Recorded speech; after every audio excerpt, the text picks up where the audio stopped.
north to south. It is no.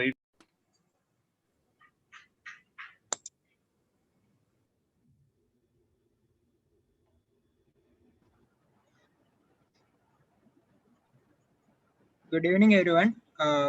Welcome everyone to the updates in the management of head and neck rare tumors. I invite Dr. Rakesh Katna, consultant surgical oncologist, Jaslok Hospital, Mumbai, for the welcome and the introduction.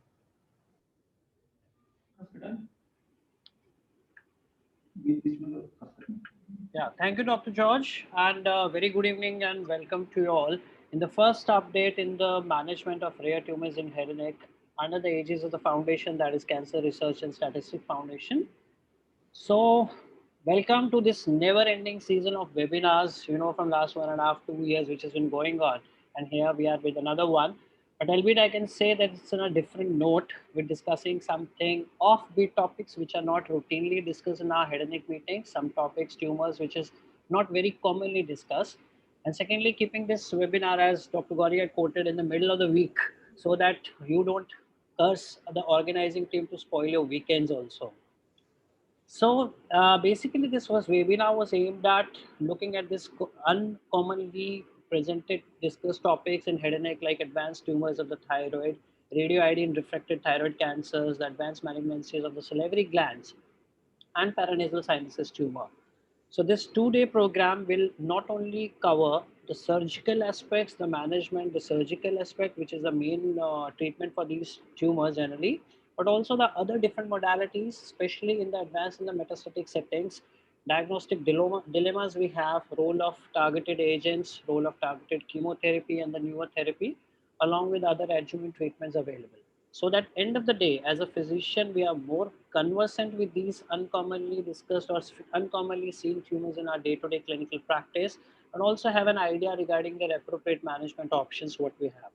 So with this, I welcome all the faculty, thank you them, and all the delegates who have registered also for this conference, and wish and hope that we'll have the best of the time for academic point of view in the next 2 days sessions. So I request Dr. George Ibrahim, without taking much of the time, to proceed, because we have cut-to-cut sessions. So to start with the first session of the day, that is on the thyroid cancers, and I'll ask him to request our chairperson to start and proceed with the first session of the day. Thank you. As Sir mentioned, the first session today is on thyroid cancer. I invite the chairpersons, Dr. Asim Misra, Associate Professor Head and Neck Surgery, Homi Bhabha Cancer Hospital and Tattoo Memorial Center, Varanasi, and Dr. B.K. Misra, Deputy Director and Professor of Medical Oncology, HBCH and MPMMCC, Tata Memorial Center, Varanasi. Over to you, sir. Good evening, everyone. Now, I'll introduce the first speaker for the day. So it's an honor for me to introduce my teacher, Dr. Gauri Pantvaidya, who is Professor of Head and Neck Surgery at Tata Memorial Hospital, Mumbai. She's an excellent teacher, an avid researcher, and one of the most disciplined surgeons to talk on surgical management of thyroid cancers. Over to you, madam. Thank you, Asim. And thank you to Rakesh and Bharat and the entire team, Vijay, and everyone who has invited me for this talk. My brief is to talk on surgical management of thyroid cancers. So there has been lately an increasing incidence of differentiated thyroid cancers, and these cancers, as you know, have good prognosis. The treatment for differentiated thyroid cancer is a combination of surgery and radioactive iodine. That's the basic treatment for these cancers. Medullary thyroid cancers form a very small percentage of the overall thyroid cancers, around 1 to 2%. They used to be more common, but with the increasing incidence of differentiated thyroid cancer, they now form a smaller percentage. Anaplastic cancer forms an even smaller percentage, and rarely are they operable. So not really much to discuss in anaplastic cancers and their management as far as surgical management is concerned. Now, since I have only 10 minutes and actually the surgical management of thyroid cancers is a very vast topic, I'm going to briefly talk about these 4 points and just give you the principles of management and the principles that run behind extent of thyroidectomy in differentiated medullary and anaplastic cancers. a little bit on the extent of lymph node dissections, the management of recurrences, and surgery for distant metastasis. So we'll start first with the most debated, that is the extent of thyroidectomy. Now, the main issue here is in performing a hemithyroidectomy versus total thyroidectomy. If you look at the red box, this is all the evidence that you have to say that hemithyroidectomy is as safe as total thyroidectomy. And just as many number of articles that you will have saying that, you will have the same number of articles that says that total thyroidectomy is probably a better option than hemithyroidectomy. Now, the issue here is that evidence on this question is equivocal, and there is no really level 1 evidence, no randomized trial comparing hemithyroidectomy versus total thyroidectomy. Now, the debate for hemithyroidectomy versus total thyroidectomy is basically to balance loco-regional control with complications of surgery.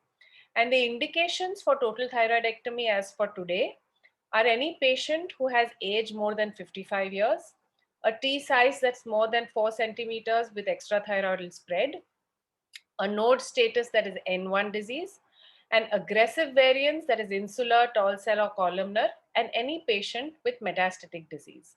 For any other differentiated thyroid cancer that does not fit these indications, a hemithyroidectomy may be an acceptable surgery that can be performed. Now, in medullary and anaplastic thyroid cancer, the gold standard as for today is a total thyroidectomy. Very, very small single series reports from Professor Ito's group, which has looked at hemithyroidectomy for medullary thyroid cancer. But otherwise, as of today, there is really no debate that in medullary and anaplastic, the choice for the primary tumor is a total thyroidectomy. We'll come to management of neck nodes. Now, management of neck nodes in differentiated and medullary thyroid cancers. Now, before we go on to understanding what we do in the management of neck nodes, it's important to understand that the whole controversy lies in the central compartment. Now, when we say central compartment, we mean 4 group of lymph nodes: prelaryngeal, pretracheal, right paratracheal, and left paratracheal group of lymph nodes. When we say we are going to perform a central compartment clearance, we mean clearance of all these 4 group of lymph nodes. And when we say we are going to do a ipsilateral central compartment clearance, what we mean is clearance of the prelaryngeal, the ipsilateral paratracheal, and the pretracheal, just avoiding the contralateral paratracheal dissection. Now, if you look at the management of the node positive neck, not much controversy. If the central compartment is positive, you do a complete central compartment clearance.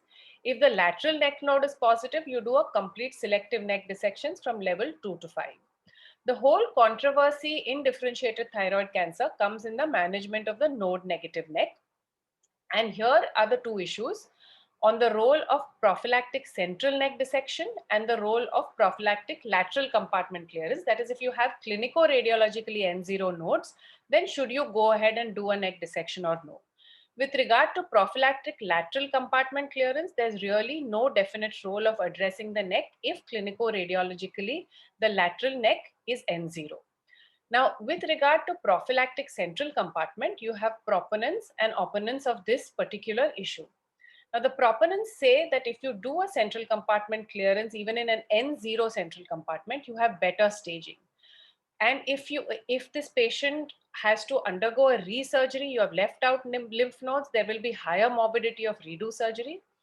Patients who undergo a prophylactic central compartment have low post-op thyroglobulin levels, and some series have shown a lower recurrence rate when you do a prophylactic central compartment.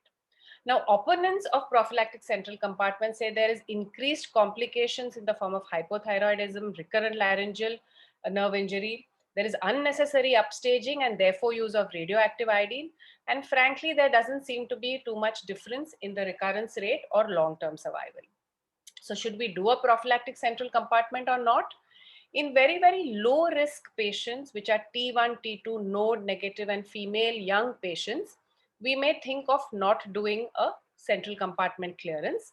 In these patients, it's best to inspect the ipsilateral central compartment. If nodes are found and we can perform frozen section, that should be done. And if negative or no nodes, in this small group of patients, you can avoid a prophylactic central compartment dissection. In medullary thyroid cancer, as of today, standard of care is bilateral central compartment with bilateral neck dissection. But there has been a lot of issue and questions have been raised on can we do lesser nodal dissections in medullary thyroid cancer. And all of this came after this article which was published by Andreas Machens and Henning Drall, who have done a lot of work on medullary thyroid cancer. And they looked at 300 patients and they tried to compare pre-op serum calcitonin and disease extent. They found if you had less than 20 picogram, no lymph node metastasis. And with increasing level of metastasis, we found increased incidence of metastasis to different compartments of the neck. And after this was published, the ATA came with a few recommendations on neck dissections in medullary cancers. They said all patients should undergo a level 6 clearance. Lateral compartment dissection can be based on basal serum calcitonin levels. And if imaging and clinical examination for the contralateral neck is negative, a contralateral neck dissection should be done only if your calcitonin is more than 200. Now, since this came, unfortunately, there haven't been many series which have looked at the outcomes when people have used a serum calcitonin based neck dissection. So I wouldn't say that this is standard of care, but yes, you may be able to practice neck dissection looking at serum calcitonin levels. Let's look at the third topic, that is management of recurrences. Now, if you look at the algorithm for recurrences in thyroid cancers, this is in differentiated cancer. Generally, it is picked up by rising thyroglobulin. Sometimes you may have a patient presenting with an abnormal neck node or something like that. This patient then undergoes ultrasonography. And if the patient has a negative ultrasound, then this patient undergoes a repeat thyroglobulin, and you may consider some other form of imaging in these patients. If you have abnormal tissue or nodal metastasis, FNAC is done to prove whether there is recurrence or residual. If this is positive, then the option that is most commonly followed is surgery for recurrences in the neck. But there is also another option of active surveillance that has gained some popularity of late. And if you look at active surveillance, it can be considered for a very, very small subset of patients. You have to have small recurrences. They should be very slow growing on serial imaging. They should be RAI avid recurrences, and the original histology should be non-aggressive, and patient should be willing for repeated imaging procedures. Only then active surveillance is considered. Otherwise, for most neck recurrences, patients will undergo surgical treatment. Finally, surgery for distant metastasis. Distant metastasis, basically most of them get treated by radioactive iodine. They are treated by non-radioactive iodine methods if they are life or limb threatening metastasis. And the examples are a possible pathological fracture, spinal cord compression, increased intracranial pressure, or painful or functionally debilitating metastasis, or certain metastases which are non-responsive after large doses of RAI. Now, these are the same group of metastases which are also indications for external beam radiotherapy. So there are some factors that you choose when you decide to do surgical resections. Most of the times when you're deciding surgical resection for distant metastasis, they should be either solitary or oligometastasis, and this should be determined both by structural and in differentiated thyroid cancers by biological imaging also. You have to have an overall good prognosis for these patients, good performance status, and low morbidity of surgery. So I'm going to conclude my talk by giving a little bit on all these four topics. With regard to extent of thyroidectomy, a hemithyroidectomy is to be done for low risk differentiated. For all other cancers, standard of care is a total thyroidectomy. If you look at extent of lymph node dissections, prophylactic central compartment dissections are done for high risk tumors. Calcitonin based nodal dissections for medullary thyroid cancer is possible, but not still proven as far as efficacy is concerned. Management of recurrences, generally the treatment is surgery. Active surveillance, with very, very few selected recurrence, you may try active surveillance. And for distant metastasis, surgery is generally only reserved for life or limb threatening oligometastasis. I'm going to end by inviting all of you all to join us in the second meeting of the virtual World Thyroid Cancer Congress. Many of the topics that we're discussing today are being discussed, and this is going to be held in June. Very interesting topics. I invite all of you all to join in. Some very attractive registration fees for fellows. So please do encourage your fellows and students to join in too in the World Congress on Thyroid Cancers. Thank you very much. Thank you, ma'am. You have excellently summed up the topic. I now invite Dr. Parag Aland. He is in charge of nuclear medicine, Breach Candy Hospital. He will speak upon the radio iodine therapy in thyroid cancers.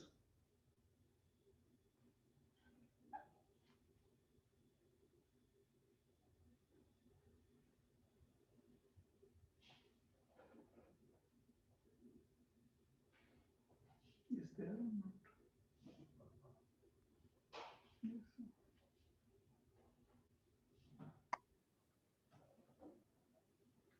Good evening. Thank you for inviting me for this prestigious conference, and I would like to talk about radio iodine therapy in thyroid cancers today. I'll keep it brief and I'll touch only the difficult points or the controversial points in the topic. The first is why radio iodine. Obviously, those cancers that concentrate radio iodine and have been treated with radio iodine therapy show a better long-term survival compared to those not treated with radio iodine. Again, the disease, the prognosis depends on the extent of the disease, and hence the dose that we give to these patients also depends on the extent of the disease. Now, DTC or differentiated thyroid cancers is a fascinating disease. Most patients do exceptionally well, but at the same time, we still have patients with well-differentiated thyroid cancers dying of thyroid cancers. This compelling data that radio iodine would positively impact the patients, but at the same time, there's a very clear potential for both over-treatment as well as under-treatment. So how then do we determine if the given patient is receiving appropriate therapy, or we're being too aggressive, or we're not being aggressive enough? So the potential to over-treat comes from if there's no significant benefit, despite no adverse effects, the risk to benefit ratio will still be unfavorable. Most low-risk patients are anyway surgically cured, and there are no negative consequences if you postpone the therapy or if you give a dose-limited approach. At the same time, ablative doses may not necessarily match adjuvant to therapeutic doses as well. And in terms of undertreatment, it is easy to fail to recognize the subset who have poorer outcomes. Data in support of low-intensity treatment is relatively immature, and adjuvant therapy has shown to be improving the survival in several malignancies. I'll elaborate all these points in my talk subsequently. I will touch upon the controversies in radio iodine administration instead of elaborating about the radio iodine therapy procedures in detail. So primarily two domains in which these controversies arise. One is procedure related.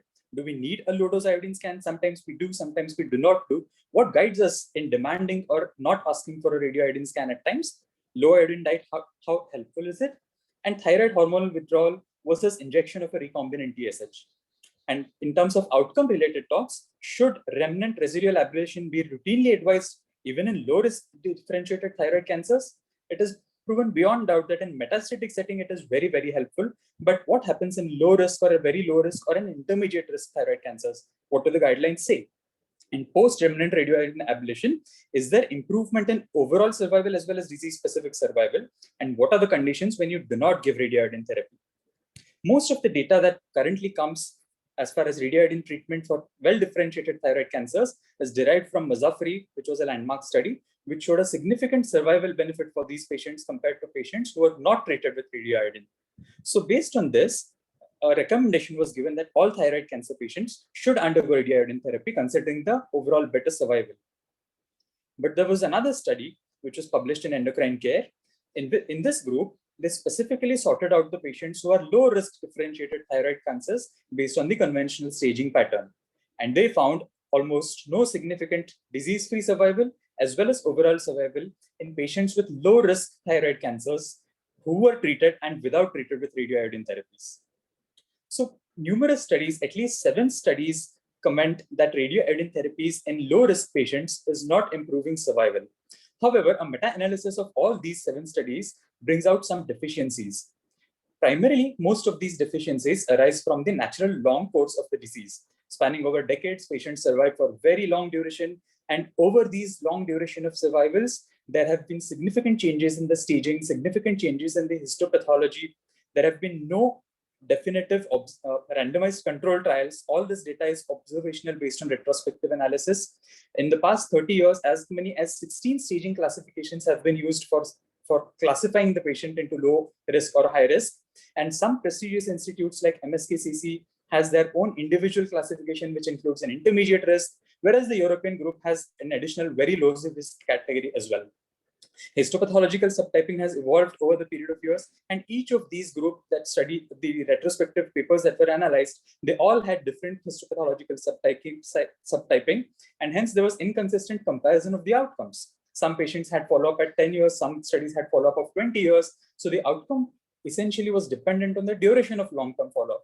The longer the follow-up, the shorter was the survival. And hence, these cannot be standardized and extrapolated into current clinical practice directly. So then, as a standard guideline, the most commonly followed guidelines was 2015 American Thyroid Association guidelines. What does this guideline mention?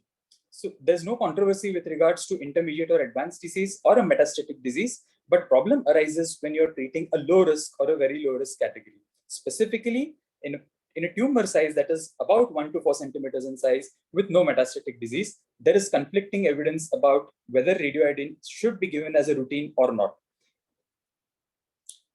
After this guideline came out, the European Association of Nuclear Medicine then was asked to endorse their guidelines, and they rejected this guideline. And they said that we need some changes in this based on certain points. One, the population for tumors between 1 to 4 centimeters, there is evidence that postoperative radioiodine therapy is definitely useful based on few papers. So you cannot outright reject the use of radioiodine in these settings. Second, not all patients, it's quite clear that not all patients would benefit from radioiodine therapy in this group. However, we cannot differentiate prospectively which of this subgroup is going to benefit and which of this subgroup is not going to benefit. So until we have an ability or a tool to differentiate these two groups, we cannot rob the benefit that is offered to the patients who would receive radioiodine therapy with a positive outcome. And again, currently, there is no prospective controlled study available at the moment that precisely indicate which patients with low risk cancers may or may not benefit from a radioiodine therapy. So whether should we ablate or not ablate? This now practically, it depends on the expertise of the surgeon. It depends whenever the thyroid surgery is performed with highly skilled hands. In selected tertiary referral cases, the positive influence of radioiodine may not be apparent. And selective use of radioiodine therapy depends on the postoperative TG levels. Generally, in practice, any value of higher than 5 usually would warrant remnant radioactive ablation, even in low risk cases. So based on these controversies and these agreements and disagreements, they finally came out with another joint statement where they came up with a consensus statement about use of radioiodine therapy, specifically in this low risk category. And they set up this in terms of 9 points, which is known as Martinique principles. I would draw your attention to point number 6, where they comment that adjuvant therapy cannot be definitely determined, and until definitive data is available, selection of administered activity of adjuvant treatment should be based on multidisciplinary management and recommendations. There are 3 ongoing clinical trials right now. One which compares a group of population which has tumor size of 1 to 2 centimeters with and without radioiodine. The second is ION trial, where they have taken a high-risk aggressive variant within this population, and they have compared the outcome of radioiodine therapy in this. And third is the one that compares American Thyroid Association versus the EANM guidelines about patient selection. A special mention about the tumors, this is the papillary thyroid microcarcinomas. They are less than 10 millimeters in size. 30% of them are differentiated thyroid cancers. Here, a risk-adapted approach is recommended. Whereas this new variant called NIFTP, that is non-invasive follicular variant of PAPCA, in this, the tumors can grow as large as 9.5 centimeters, but they exhibit a benign behavior. Here, surgical treatment is curative. You do not need radioiodine therapy. So final outcome of all this was, ATA guidelines are reluctant to recommend radioiodine therapy across all stages. They recommend it only in high-risk cases, but rest of the world is more liberal. However, retrospective analysis shows benefits of radioiodine therapy even in intermediate risk when given as an adjuvant therapy. The clinical benefit of radioiodine therapy versus no iodine therapy was found to be higher than that of total thyroidectomy versus subtotal thyroidectomy. And again, moving on to the next point, pre-ablation scan, should it be done or should it not be done? There are various points supporting this or not supporting this. we basically decide whether to do a scan before radioiodine therapy, depending on the condition of the patient. If the extent of thyroid remnant cannot be accurately determined, or if the decision to treat the patient is going to alter the amount of dosage of iodine given, only then pre-therapy scan is recommended. Otherwise, we do not, as a routine, give pre-therapy iodine scans. Whether to give thyroid hormonal withdrawal or recombinant TSH, the recombinant TSH achieves a sustained high peak during the span of the therapy, and it should be preferred wherever recommended because it shortens the duration of treatment to 10 days as against 4 to 6 weeks compared to the conventional withdrawal, thyroid hormone withdrawal. Low iodine diet, of course, has to be given. Salt-restricted diet is recommended. Sir, apologies to interrupt. You need to conclude your presentation. Then I'm on the last slide. Eventually, when not to give radioiodine therapy, you have to give when these patients turn iodine refractory. These are the criteria for diagnosing iodine refractory diseases. And in such cases, you give kinase inhibitors, which is elaborated upon, and a representative example here. So yeah, that's where I conclude. Wherever operable, surgery is the first choice. If not possible, radioiodine therapy. If that is not possible, then redifferentiation therapy with seluminitarium, followed by radioiodine therapy. And wherever all these is not possible, a chemotherapy is recommended. And critical metastatic sites, external beam radiation therapy is recommended. Thank you.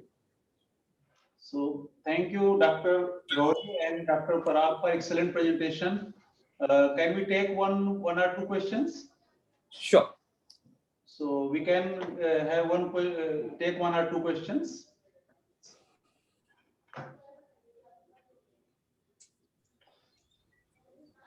So if there is question, Dr. Gauri, I think nicely summarized the role of surgery in differentiated thyroid tumor and role of the hemithyroidectomy, total thyroidectomy, and same Dr. Parag very nicely summarized where we can avoid the radioiodine therapy and how it impacts the overall survivals. So both are very nice lectures and it will be benefit to all of us. So thank you and over to organizers. Thank you, everyone. Next, we proceed to the debate on radioiodine refractory thyroid cancer. I invite Dr. Nandini Menon, Assistant Professor in Medical Oncology, to invite the participants. Good evening, everyone. I would like to invite the participants to the debate, Dr. Tanmay Mandal, Dr. Akhil Kapoor, and Dr. Tanmay Mandal, Dr. Akhil Kapoor, and hello. Yeah, ma'am, you are audible. And Dr. Preetam Kataria. Yeah, Dr. Preetam Kataria, sorry, to the debate. We can start now. So the first speaker would be Dr. Tanmay Mandal. Tanmay can take over. Good evening, everyone. So I need to share the slides, no? Just 1 minute.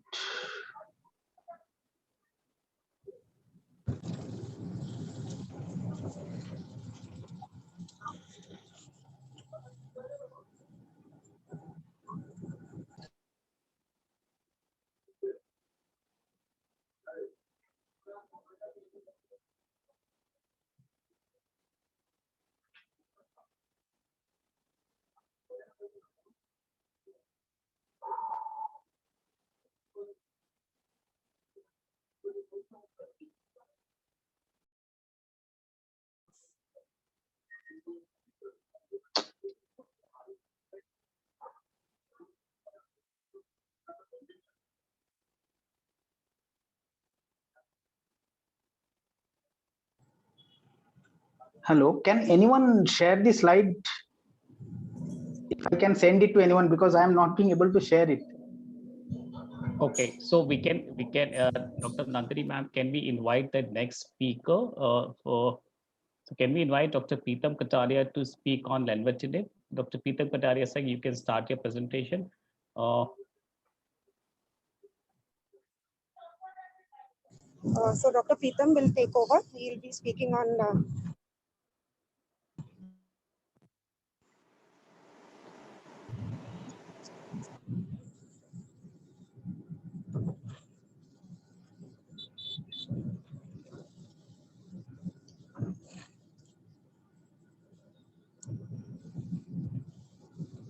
I think the slides are not getting shared still.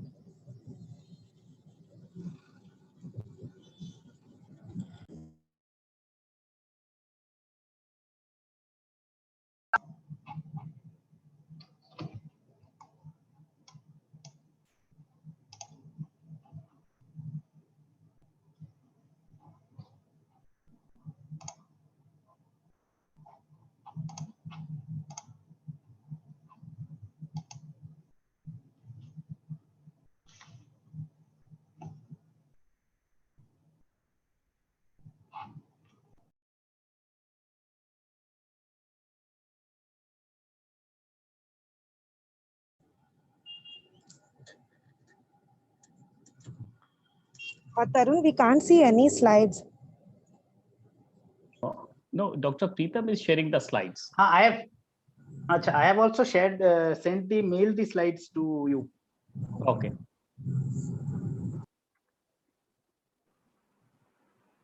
One minute. In the meantime, when the slides are being shared, request to every delegate, if they have any questions, you can put it in the chat box, and that can be taken after the sessions or during the moderation panel as well. Thank you. Are my slides visible? In the meantime, I can start. Yes, yes. Akhil, your slides are visible. Okay, so in the meantime, I will start, though I was scheduled to be third, but I will start in the meantime. Okay. So I will be covering the BRAF inhibitors in radioactive refractory thyroid. So what is the percentage of BRAF mutations in thyroid? Let's see. In papillary carcinoma, you see it is the most common mutation, 40 to 45%. In poorly differentiated carcinoma, you can see BRAF is again 10 to 15%, and in anaplastic carcinoma, it is again there is 15 to 30%. So BRAF is an important target which can be targeted in these cancers. And you see, this is the pathway which is usually present: RAS, BRAF, MEK, ERK. This is the usual pathway, and all the medical oncologists would be aware that BRAF is a part of this pathway, and it is downstream of RAS, followed by MEK and ERK pathway. So these are the three RAF pathway, A, B, and C, and BRAF is the most common and most important mutation is BRAF V600E. And it is an important thing is that it is a very specific marker of papillary thyroid cancer, as both diagnostic and prognostic significance. What is the prognostic significance? It signifies aggressive tumor, extrathyroidal extension, advanced tumor stage representation, lymph nodes, or distant metastasis. So this is the importance of BRAF mutation. Now covering shortly about the inhibitors. You can see this is a phase 2 trial in which radio iodine refractory thyroid BRAF mutant patients were included. You can see the eligibility criteria: locally advanced or metastatic differentiated thyroid cancer who have progressed within 14 months of their treatment. That means radio iodine refractory. The BRAF V600 testing were done, and they were randomized and stratified to receive vemurafenib, which is a well-known BRAF inhibitor. The primary endpoint was best overall response rate. You can see that partial response rates were close to 38%, and median progression-free survival was close to 18 months. So it is a very good PFS in such tumors where it is radioiodine refractory. However, the catch is that it was 18 months in who have previously not received any VEGF-directed therapy. Those who had previously received VEGF-directed therapy, that means drugs like lenvatinib and other inhibitors, which my colleagues will cover, the PFS was close to 9 months. And the overall response rate was close to 27 months. Adverse effects of BRAF inhibitors, very important to know: rash, fatigue, weight loss, taste alteration, and alopecia is a common side effects, which is the class effect. Besides that, if vemurafenib is used, that means only BRAF inhibitor is used, not MET inhibitor. We usually use BRAF plus MEK inhibitor simultaneously, but here if you use only vemurafenib, that is a BRAF inhibitor, squamous cell carcinoma can occur in around 22% patient, and non-cutaneous squamous cell carcinoma another 6%. So around 1/3 patients will develop some form of squamous cell carcinoma, which are usually resectable and can be taken care of with surgery. This is the trial about trametinib, which is another inhibitors. So it is a MEK inhibitor which is used alone or in combination with dabrafenib. Dabrafenib is a BRAF inhibitor, has been used in the papillary thyroid cancers as well. Other cancers, oral response rates are close around 50 to 54%, and median PFS is also good, around 10 months. In another study for the anaplastic thyroid cancer, the complete response rate was 4% and partial response rates are close to 60%. So you can see in anaplastic thyroid cancer, patients are getting 60% response rates, partial response. This is very good because these are the cancers which have poor prognosis, response very poorly. So this drug is approved, dravafenib trametinib combination is approved for anaplastic thyroid cancer and is also used sometimes for papillary thyroid cancer. So my take is choosing wisely remains the key.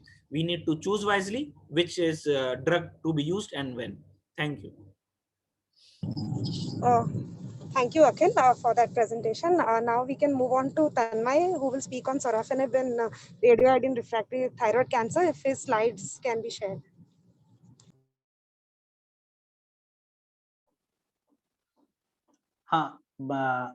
Hello, so this is Dr. Tanmay now. So I will speak on the role of TKI in the role of sorafenib in thyroid cancer.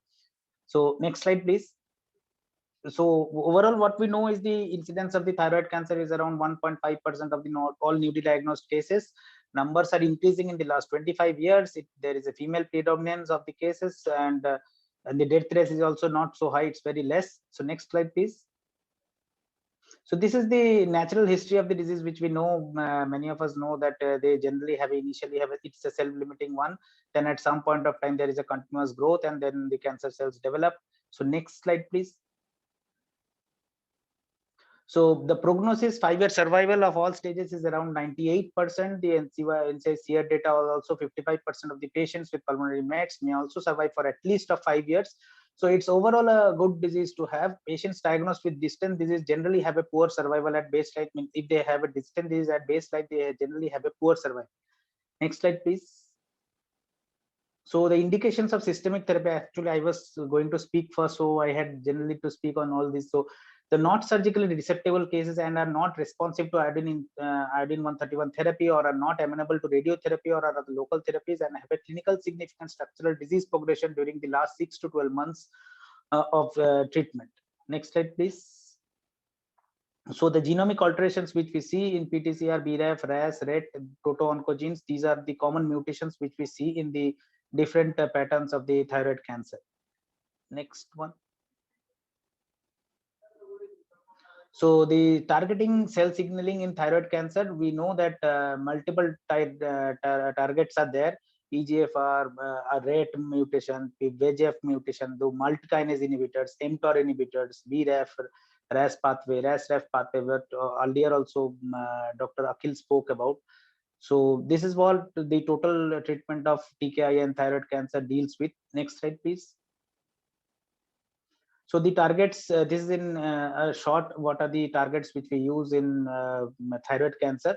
Next slide, please. So this is the prevalence of thyroid cancer in radioiodine refractory cases. So this is what we commonly see is the incidence of the different RAS-RAF thyroid cancer. That is what is given over here. So next slide, please. So now we come to sorafenib. What was my topic to be spoken? This is the trials of sorafenib. The first trial was to suggest the efficacy of sorafenib in patients with iodine refractory metastatic thyroid cancer. Was published in an abstract version in ASCO 2006 meeting. Next slide, please. So the phase 2 trials with sorafenib. This is mainly initially the 4 trials which were done in the phase 2.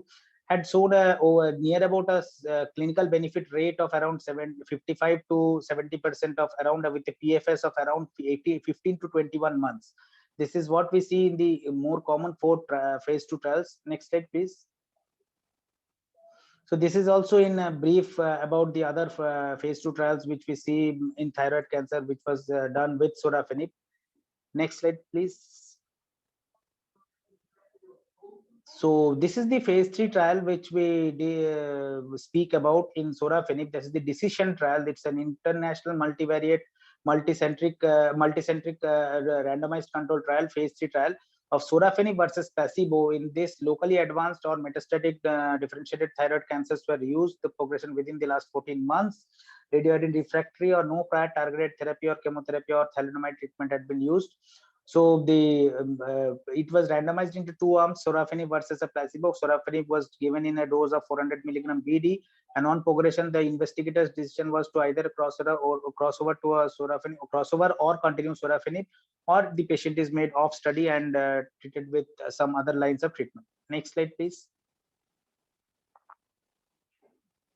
So this is the progression-free interval. So what we saw that the sorafenib had a pretty good progression-free survival with around 10 median PFS of 10.8 months, and the sorafenib extended the compared to 5.5 months in the placebo arm. So this said that the sorafenib extended the PFS by 5 months with a significant and clinical progression in the PFS. So next slide, please.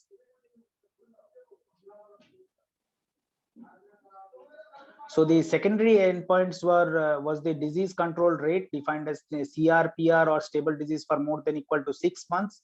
So in the sorafenib arm, also it was response rate was around 24% in the sorafenib arm, whereas it was 1% in the placebo arm. So it was clinically significant, and also the disease control rate was also clinically significant with 54% in this sorafenib arm, compared to 33% in the placebo arm, which was also significant. Next slide, please. So this is the update analysis of overall survival in 9 months after primary analysis. So in the sorafenib arm, it was not reached, whereas it was in the placebo arm, it was 36.5 months. So this is what this was also significant. At progression, 150 patients on the placebo had received open level sorafenib. So next slide, please. So sorafenib beyond progression, also exploratory analysis, median PFS of patients receiving this drug was still lower than that of patients treated with placebo. So thus, despite the evidence of tumor progression in absence of any alternative drug, it may be better to continue to treat with sorafenib, especially if it was well tolerated. Next slide, please. So the common side effects, most common adverse effects which we see was the hand-foot syndrome, the diarrhea, the alopecia, fatigue, weight loss. These are the common side effects which we see with sorafenib, which we commonly see. Again, also hypertension is also one of the side effects, which also we see, and mucositis, although mucositis is less common, but the other common side effects were the hand-foot syndrome, diarrhea, and the alopecia. Next slide. So thank you, Tanmay. Thank you, Tanmay. Now we request Dr. Vikas Talarija to speak on lenvatinib and its role in radioiodine refractory cancer. Can we share his slides, please?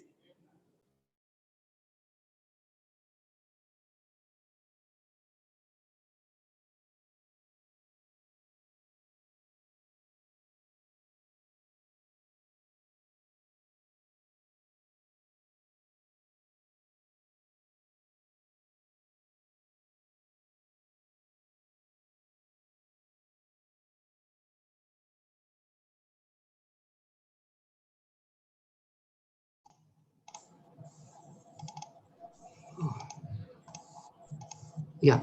Are my slides visible? Hello? Yes, they're visible. Yeah. So I'll be speaking on the drug of choice in radioiodine refractory thyroid cancers, with special emphasis on lenvatinib. So about 25 to 50% of the patients of thyroid cancers will develop a resistance to the RAI therapy, and this is because of the downregulation of the sodium iodine importer. And how I define the... So sorry to interrupt. Can you make it full screen and run your slides? Because you're still at slide number 1. Sorry. Now is this full screen? It's not showing, but you can run the slide. So you're at slide number 2 now. Yeah.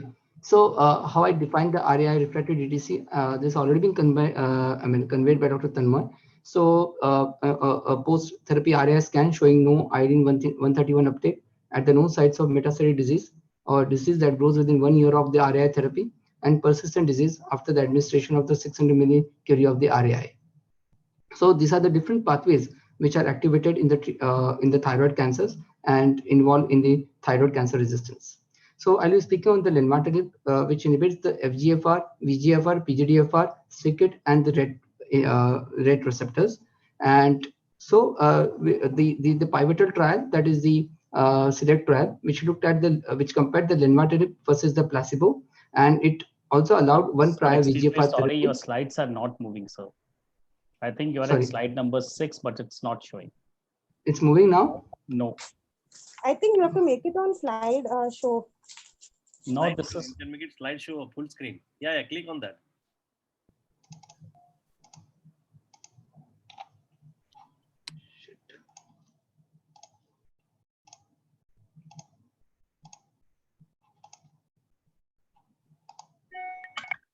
Sir, you have to share again. Okay, just a second.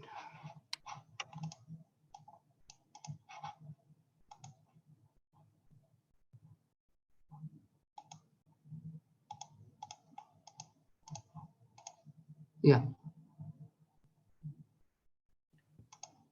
Make a Is full it visible now? Yeah, I made it full screen. No, but it's not showing here. So is it possible? Can you mail the slides to us and then we share it? Yeah, sure. So now continue with this only. Just manually go ahead with each slide. Like he may have to click on each slide individually. Yeah, like that. Yeah. So Okay. Okay. Is it visible now? I'm sorry. Slides are visible. Only thing it's not in the slideshow. Yeah. So I will continue the same. That's fine. Yeah, continue the same, Preetham, rather than yeah. Okay. Okay. So, yeah, I'm extremely sorry for the same. So, the pivotal trial, that is the SELECT trial, looked at the lenvatinib versus the placebo, and it allowed the previous VEGFR therapy. And if you look at the Kaplan-Meier analysis, the impressive 18.3 months versus 3.6 months benefit in the terms of lenvatinib arm. If you look at the patients who were TKI naive or those who have received previous TKI regimen, both were favored by using lenvatinib. If you look at the subgroup analysis in the terms of the different histology of the thyroid cancers, bone metastasis and lung metastasis, all favored lenvatinib as compared to the placebo. If you look at the overall response rate, impressive overall response rate of 64.8 months versus 1.5 months, with 1.5% patient showing complete remission. If you look at the waterfall chart, what we can deduce is the PFS benefit, I mean, the partial response to a very good extent in the terms of the lenvatinib. Now, if you compare the, if you look at the median overall survival, it was not reached because 88% patients in the lenvatinib, in the placebo arm had migrated to the lenvatinib arm. If you look at the subgroup analysis, though overall survival was not seen, those patients who were older patients and those who were in the placebo arm had a worse overall survival as compared to lenvatinib, conveying the message that lenvatinib did better in those patients who were in the older age group. If you look at the side effect profile, hypertension, diarrhea, and fatigue were the most prominent side effects. However, the grade 3 and the grade 4 side effects were manageable. If we compared both the trials, that is the lenvatinib and sorafenib indirectly, 64.8 months versus 12.2 months. And if you look at the median PFS, 18.3 months versus 10.8 months. Though indirect, if you look at the differences, the two trials conveyed lenvatinib versus sorafenib, and this was the trial by Powell et al., and which looked at the lenvatinib by the indirect comparison was superior as compared to sorafenib in the terms of the PFS advantage. If you look at the match adjusted indirect comparison, that is the study 2, which clearly stated that lenvatinib was superior as compared to the sorafenib. And if you look at the hazard ratio in the terms of the PFS, the hazard ratio after the adjustment favored the lenvatinib arm as compared to the sorafenib arm.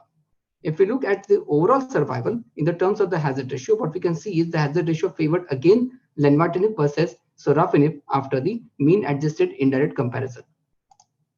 So if you look at the different observational studies also, the overall survival in the lenvatinib arm ranged between 31.8 versus 32.3 months, and the PFS ranged from 12 months to 25 months.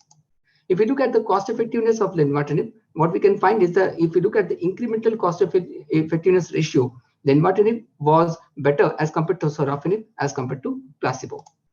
There were some limitations in the indirect comparison because both the placebo arms of both sorafenib and the lenvatinib studies were not comparable.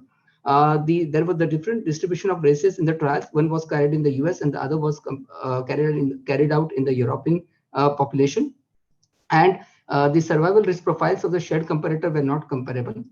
So indirect comparison would not be very accurate. However, still, if you look at the PFS and the overall response rate, it favored the lenvatinib. So to summarize, lenvatinib had a good overall response rate and the PFS as compared to placebo, as well as compared to sorafenib in the indirect comparison. Adverse events were tolerable, and cost effectiveness wise, lenvatinib was better as compared to sorafenib. Thank you.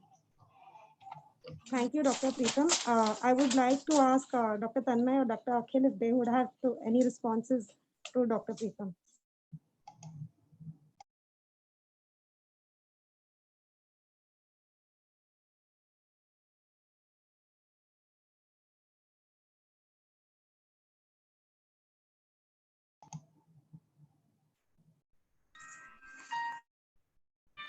Tanmay, would you like to say anything for sorafenib over lenvatinib in this situation?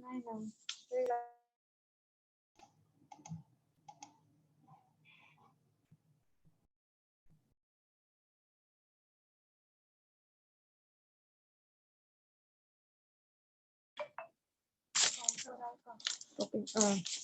If there are no comments from the other speakers, Tanmay and Akhil, can we close the debate? Am I audible? Yes, you are audible. Okay. So to conclude, this was a good debate about the 3 drugs which are used in radioiodine refractory thyroid cancer, and Dr. Preetham has argued about the benefits of lenvatinib in this setting and how it is seems to be better than the other drugs. So to summarize, in radioiodine refractory cancers, if it is differentiated thyroid cancer and there is no targetable mutation like BRAF or RET or NTRK seen, then the drug of choice would be the VEGF, anti-VEGF TKIs, which lenvatinib would be the preferred choice. And if there is a mutations like BRAF, so like Dr. Akhil had discussed, BRAF inhibitors, dabrafenib with trametinib would be an option. And in patients who have other mutations and probably other targeted therapies should be used. So with this, we close the debate and we can move on to the next section. Hand over to the organizers. Thank you, ma'am. Next, we will move on to the immuno-oncology in thyroid cancer. I invite the chairpersons, Dr. Gautam Goyal, consultant medical oncologist at Max Hospital, Mohali, and Dr. Partha Sarathi Roy, Department of Medical Oncology, B. Barua Cancer Institute, Guwahati. Thank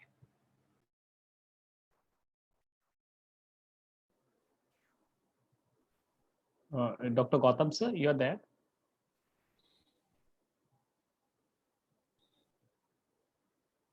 Dr. Gautam, sir, you need to unmute. Yes. Good evening, everyone. So, I will introduce our first speaker, Mr. Amit Bhatt. Dr. Amit is a senior consultant medical oncologist at Avinash Cancer Center, Pune. And Dr. Amit will be speaking on the role of immuno-oncology in thyroid cancer. Over to Dr. Amit, please. Good evening, everyone. Can you allow me to share your slides?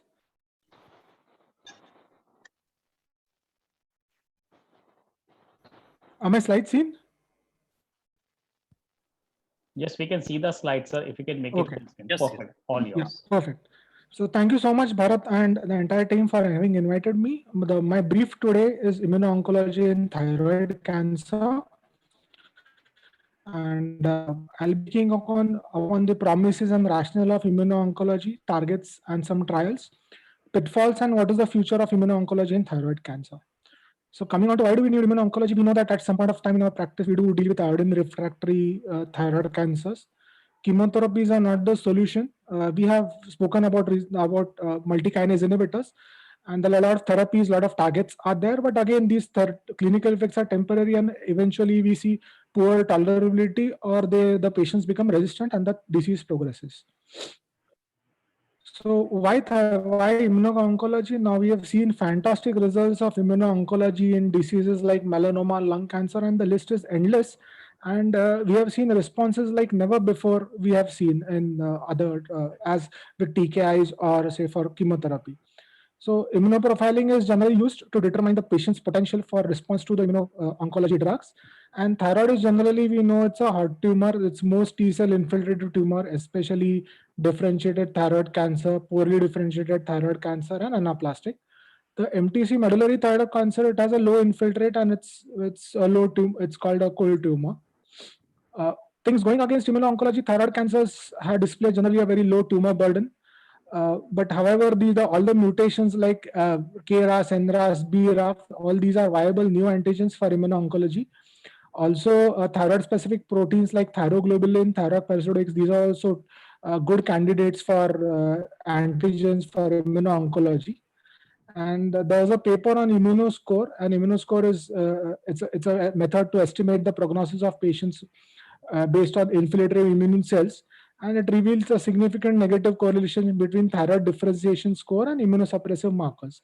So this is another way we can predict if the immuno-oncology drugs are going to work or not. Looking at the targets and trials, since I would talk around 8 to 9 minutes, I'll just speak about one trial and just give you an overview of all the trials. These are the targets. There are 3 main targets which are being studied. One is the VEGF, second is the MAP kinase pathway, and third is the PDL1. Let me just go in brief about everyone. So for VEGF, we know that therapies which block the VEGF receptors, including lenvatinib, are known to tumor growth by reducing angiogenesis. VEGF inhibition is also known to overturn immune suppression in the tumor microenvironment by supporting dendritic cell maturation and inhibiting regulatory T cells, macrophages, and myeloid suppressor cells. So this acts as a potent immuno targets.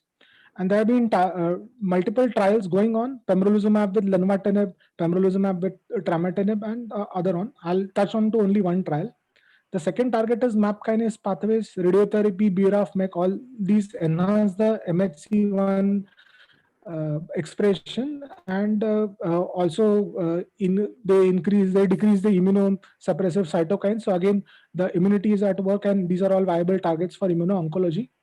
Again, there are multiple trials which are going on: cabozantinib, nivolumab, with BRAF inhibition, with RAS1, NF1 and 2 inhibitions, and also combinations of VEGF and immuno-oncology drugs. And the last target is PDL1. We have know extensively about this from lung cancer and other markers. And drugs like pembrolizumab, spartalizumab, nivolumab, all these drugs are there. Let me just talk about one trial as of now. So this is a trial of lenvatinib plus pembrolizumab combination in poorly differentiated and anaplastic thyroid cancers. And the combination was lenvatinib and pembrolizumab given 200 mg every 3 weeks standard dose. There was dose reduction of lenvatinib allowed. And let me point out to the responses. Partial response at 3 to 4 months. 75% patients had some kind of partial response. Some had stable disease, 12.5 progressive disease. When you look at the same at 16 months, the blue bar graph, that is anaplastic thyroid cancer, and 50% had complete response, which is really impressive in anaplastic thyroid cancer. Lenvatinib doses across the board reasonably well tolerated, and this trial showed that responses were good. The PFS was around 17.6 months, overall survival of 9%, 19 months in all patients. But if you look at selectively anaplastic thyroid cancers, survival was, they had complete responses and survival as high as 40 to 50 months in metastatic anaplastic thyroid cancers. The reason was again the PDL1, the TPS score. There were high TPS scores in those who really responded well, which is well known in from lung cancer. We can derive that data. And those who had high PDL1 expression, they had good responses, sustainable responses, and long as 25 to 30 months as well. Mechanisms of resistance, why it doesn't usually work. PDL1 expression was more found in BRAF mutated patients rather than those negative patients. T regulatory cells, which are known to suppress the immune response, there are much more in among the CD4 infiltrated thyroid cancers. So immuno-oncology works a little less. Myeloid derived suppressor cells, these are also a little more in the T cell milieu, and the responses are less. MHC1 suppression is there due to beta-2 microglobulin and low ratio of CD8 counts. All these are responsible for not so impressive responses of immuno-oncology drugs. So what is being more tried? These are combinations beyond immunotherapy. So additional checkpoint inhibitors, LAG3, TIM1, TIM3, all these are people are trying to block that, and trials are going on. stimulating T cell activation, suppressing the myeloid networks, enhancing phagocytic functions and the tumor-associated myeloid cells. These are all various targets that are being looked at, and all these trials are there. Till adaptive therapy, again, this is coming up in a big way, and hopefully in the near future, we would know about how this works in thyroid cancer.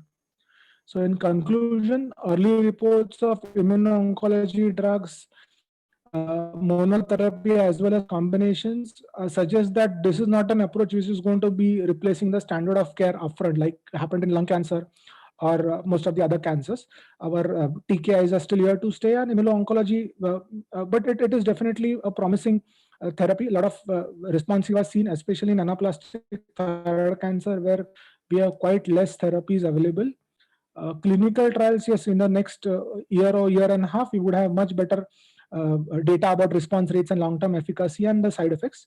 And obviously, the most important crux of the matter is you need to have good biomarkers to predict the response and resistance of these next generation of immunotherapies in thyroid cancer. Thank you so much.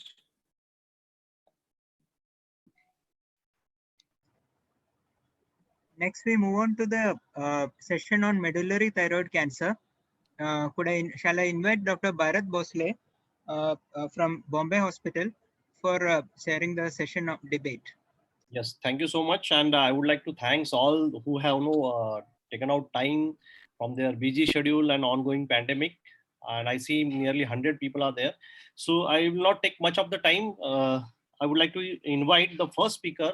So we have 3 different TKIs, and the first speaker is my teacher as well as my senior colleague from Tata Hospital. She is Dr. Vanita Narona, and she has been part of the clinical research on medullary thyroid cancer. So madam, up to you. So we will discuss one by one, vandatinib, cabozantinib, and RET. So over to you, ma'am. She's a professor. Yeah. Thank you, Bharat. Thank you, organizers, for this opportunity. I'll just share my screen. Give me a second. Is that visible? Yes, yes.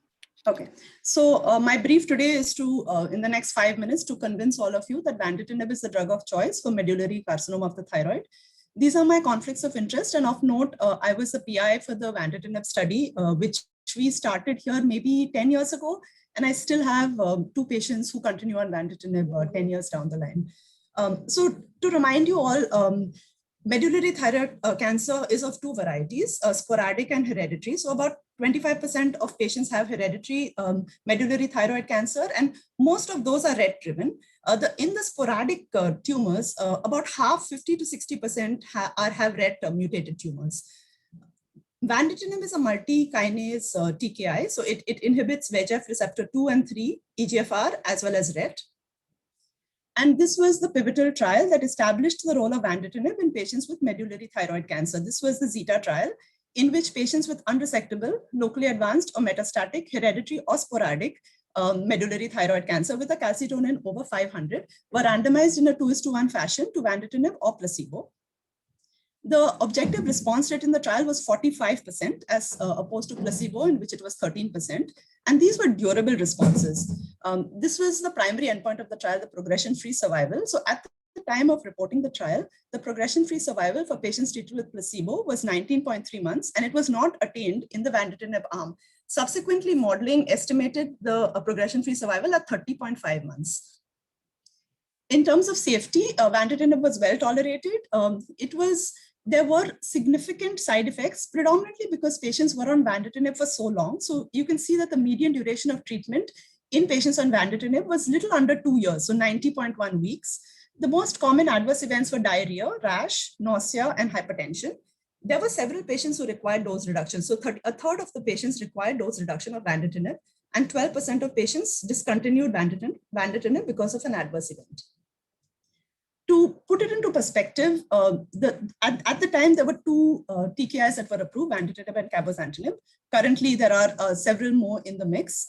But vandatinib leads to photosensitive skin rash, prolonged QT interval, diarrhea, nausea, and hypertension. So these are the predominant side effects, and it is relatively well tolerated.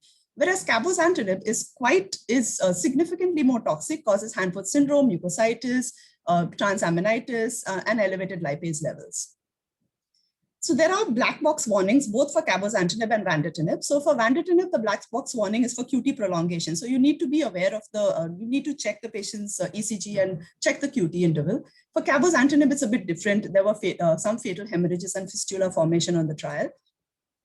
So we have talked about vandatinib and cabozantinib. So in the efficacy of cabozantinib was somewhat less in the exam trial, which I guess my next speaker will speak about. It was a different population of patients, a different inclusion criteria. But if you look at it head to head, it looks like at least the response rate to vandatinib was 45%, as well as the progression-free survival from vandatinib was 30 months. We have two very efficacious drugs for RET-altered medullary thyroid cancer. So selpercatinib as well and pralsetinib. So selpercatinib was recently published in the New England Journal, patients with RET-mutated thyroid cancer. But of note, patients who had already received vandatinib and cabozantinib were enrolled in the trial, as well as patients who were treatment naive. So a third of the patients had received vandatinib and 24% of patients had received cabozantinib. So from here as well, you get a sense that the majority, there were more patients who actually in the community are treated with vandatinib as opposed to cabozantinib. And if you look at the efficacy of selpercatinib, you can see that it doesn't look like it is much different in patients who have received prior vandatinib or patients who are treatment naive. So the objective response rate in patients who were treatment naive was 73%, as opposed to the patients who had received prior TKI, so it was 69%.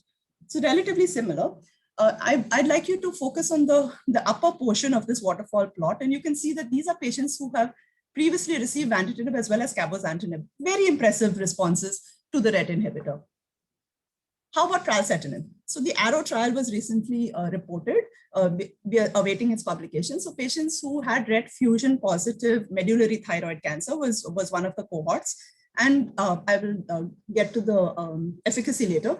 But again, patients who had received prior vandatinib as well as cabozantinib were enrolled on the study. And you can see that again, the responses were perhaps a little bit less if they had received prior vandatinib or cabozantinib, but very impressive nonetheless. So 60% objective response rates as opposed to 74% if they were treatment naive. So the bottom line, NCCN currently gives us the preferred regimen vandatinib with category 1 recommendation in patients with symptomatic disease, or in any patient who requires therapy, vandatinib would be a category 1 recommendation. Which is the best TKI to use? We don't know that. So currently, this is the best evidence that we have. The Libretto 531 study is ongoing, and once it is completed recruitment and reported, we would perhaps know. But in Libretto 531, patients are randomized to selpercatinib versus physician's choice of vandatinib or cabozantinib. So we await those results, but until then, we can conclude perhaps that vandatinib may be the treatment of choice. It's a multi-kinase oral TKI, so because it targets multiple kinases, it's efficacious even in non-RET altered medullary thyroid cancer. It has a response rate of 45%, leads to a median progression-free survival of 30.5 months. It's better tolerated than cabozantinib, and it may be sequenced in the first line, followed by RET inhibitors at progression, leading to perhaps a cumulative increase in survival without impacting the efficacy of the RET inhibitors. So it is the current standard of care in medullary thyroid cancer. Thank you for your attention. Thank you, madam. Thank you. So I would like to invite the next speaker, Dr. Vikas Talarija. He will be talking on cabozantinib. Dr. Vikas is a medical oncologist from Kanpur. So over to you, Dr. Vikas. Thank you, Dr. Bharat sir, for the kind introduction. Thank you, everybody, the organizers. May I have the slides right? And while I have the slides right, I will like to say that I have a very brief presentation for the cabozantinib, even though it's a beautiful drug, a very beautiful data for it. And can the backstream please share my slide set? Perfect. Next slide, please. So, the topic of the debate that was given to me was the drug of the choice for the medullary thyroid cancer. Next slide, please. And I won't go with much of the physiology, but we know that there are two kinds of mutations that affect the thyroid cancers in the medullary carcinoma. The RET fusions, which are in differentiated, is 10 to 20%, and in medullary, it's the RET mutations, which are more than 90% associated with the MEN syndrome. Next slide, please. And we have a list of method of doing the RET fusions. The IHC and FISH, they are not the recommended. It's the NGS method by the DNA or the RNA because of its various partners that are there. And that's why the method should be very specifically notable to all the students who are out there. That's what is the recommended method for doing it. Next slide, please. And just to give you an idea that it should be tested in all patients of non-small cell lung cancers, the RET fusion, while in case of differentiated thyroid cancers, the whole RET, then NTRK and the BRAF V600 for the treatment. So that goes part for the diagnosis, and we'll straight away jump to the topic that's for the debate. That's the cabozantinib. It will always be the drug of the choice for this method. Next slide, please. So we have a number of choices right now: vendatinib, cabozantinib, sorafenib, lenvatinib, selpercatinib, and pralsetinib. We'll stick to the topic that is the cabozantinib because that's the beautiful molecule. You could look at the molecular mechanism of action. The more targets it has as compared to its counterparts right now, and a better prospective profile because it has a robust data associated with it. And we'll be talking only of the data for right now. Next slide, please. So how the cabozantinib is going to win this debate? It's based only on the levels of the evidence, the rock solid trials, the cost-effective analysis, and the quality of life. So if we look at the evidence right now, we look at the most common two of the evidences, the NCCN and the NICE guidelines. Next slide, please. So what does the NICE say about the cabozantinib? So NICE clearly recommends that cabozantinib is recommended in the patients with unresectable locally advanced metastatic disease. So the reason for it was the cost-effective analysis was better as compared to the best supportive care as well as to the vendatinib. So therefore, the cabozantinib can be recommended as a cost-effective use for the NHS across the NICE guidelines. Next slide, please. And what does it say about vendatinib? The evidence about vendatinib, even though it increases the length of the time people live, is unreliable.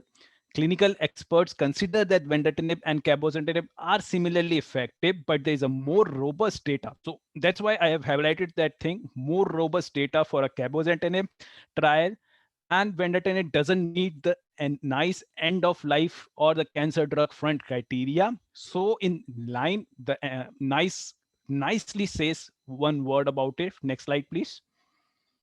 That vendatinib is not recommended within its marketing authorization for the aggressive medullary thyroid carcinoma with the seal of it on it. So very nicely put by the NICE, and we'll follow the NICE guidelines. So even if we don't want the European, we are the American peoples, we want the Americans, the American way, the things are to be done. We look at the NCCN right now. Next slide, please. So what does the NCCN say? So preferred regimens for the loco-regional symptomatic progression, as Dr. Vanitha ma'am nicely put, that is a category 1 recommendation, but then it comes also with a small catch in it. Only healthcare professionals who have passed through the risk evaluation and mitigation safety program of the vendatinib are licensed to give that drug and prescribe and dispense the drug. And the only person in India I know is Dr. Vanitha ma'am for it. So if in any case there is a need for prescribing vendatinib in future, I would refer that patient to Dr. Vanitha for vendatinib prescription. But for else prescription, I will stick up to my the non-REMS program that is there. Next slide, please.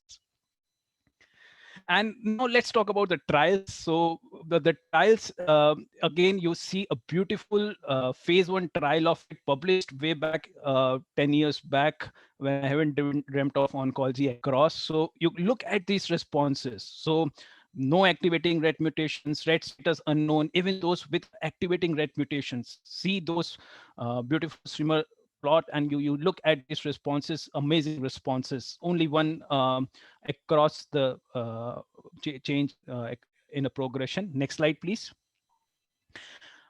So it was only in the medullary thyroid cancer. If you look across the tumors, be it the salivary gland, be it the medullary thyroid cancer, all across the tumors, it shows a beautiful change from the baseline. So again, a very effective drug, I believe, for this molecule. Next slide, please. And you could see even those who have multiple treated, you could see the calcitonin percentage decrease drastically, the CA percentage decreases drastically. So there is a tumor response, including in those who were multiply treated, entertainment included. Next slide, please. So you have last 1 minute to conclude, please. Perfect. So, and you could see the skin biopsies also, there was a 40% reduction. Next slide, please. Next slide, please. Now we come to the phase 3, the exam trial, which was a real exam for it. And you could look at the progression-free survival 11.2 versus the 4 months, again, an hazard ratio of 0.28, which means it's a good hazard ratio. Probably we were excited about the ADAURA trial with the osimertinib. I believe we should have been excited with this results also. Next slide, please. If you look at the individual M918 subset also, again, hazard ratio of 0.15, again, showing a beautiful response. Next slide, please. And again, the difference of the overall survival, very rarely we see this much difference. 18 months in the placebo cabozantinib, again 44 months, a 40% reduced risk of death. Again, a very impressive overall survival. Next slide, please. So where does it fail? So it was, we know the famous Oscars, we were expecting the right to win and then the left won, and we could see that there was something which went wrong, and why the final overall survival wasn't significant. We'll discuss this in future slides. Next slide, please.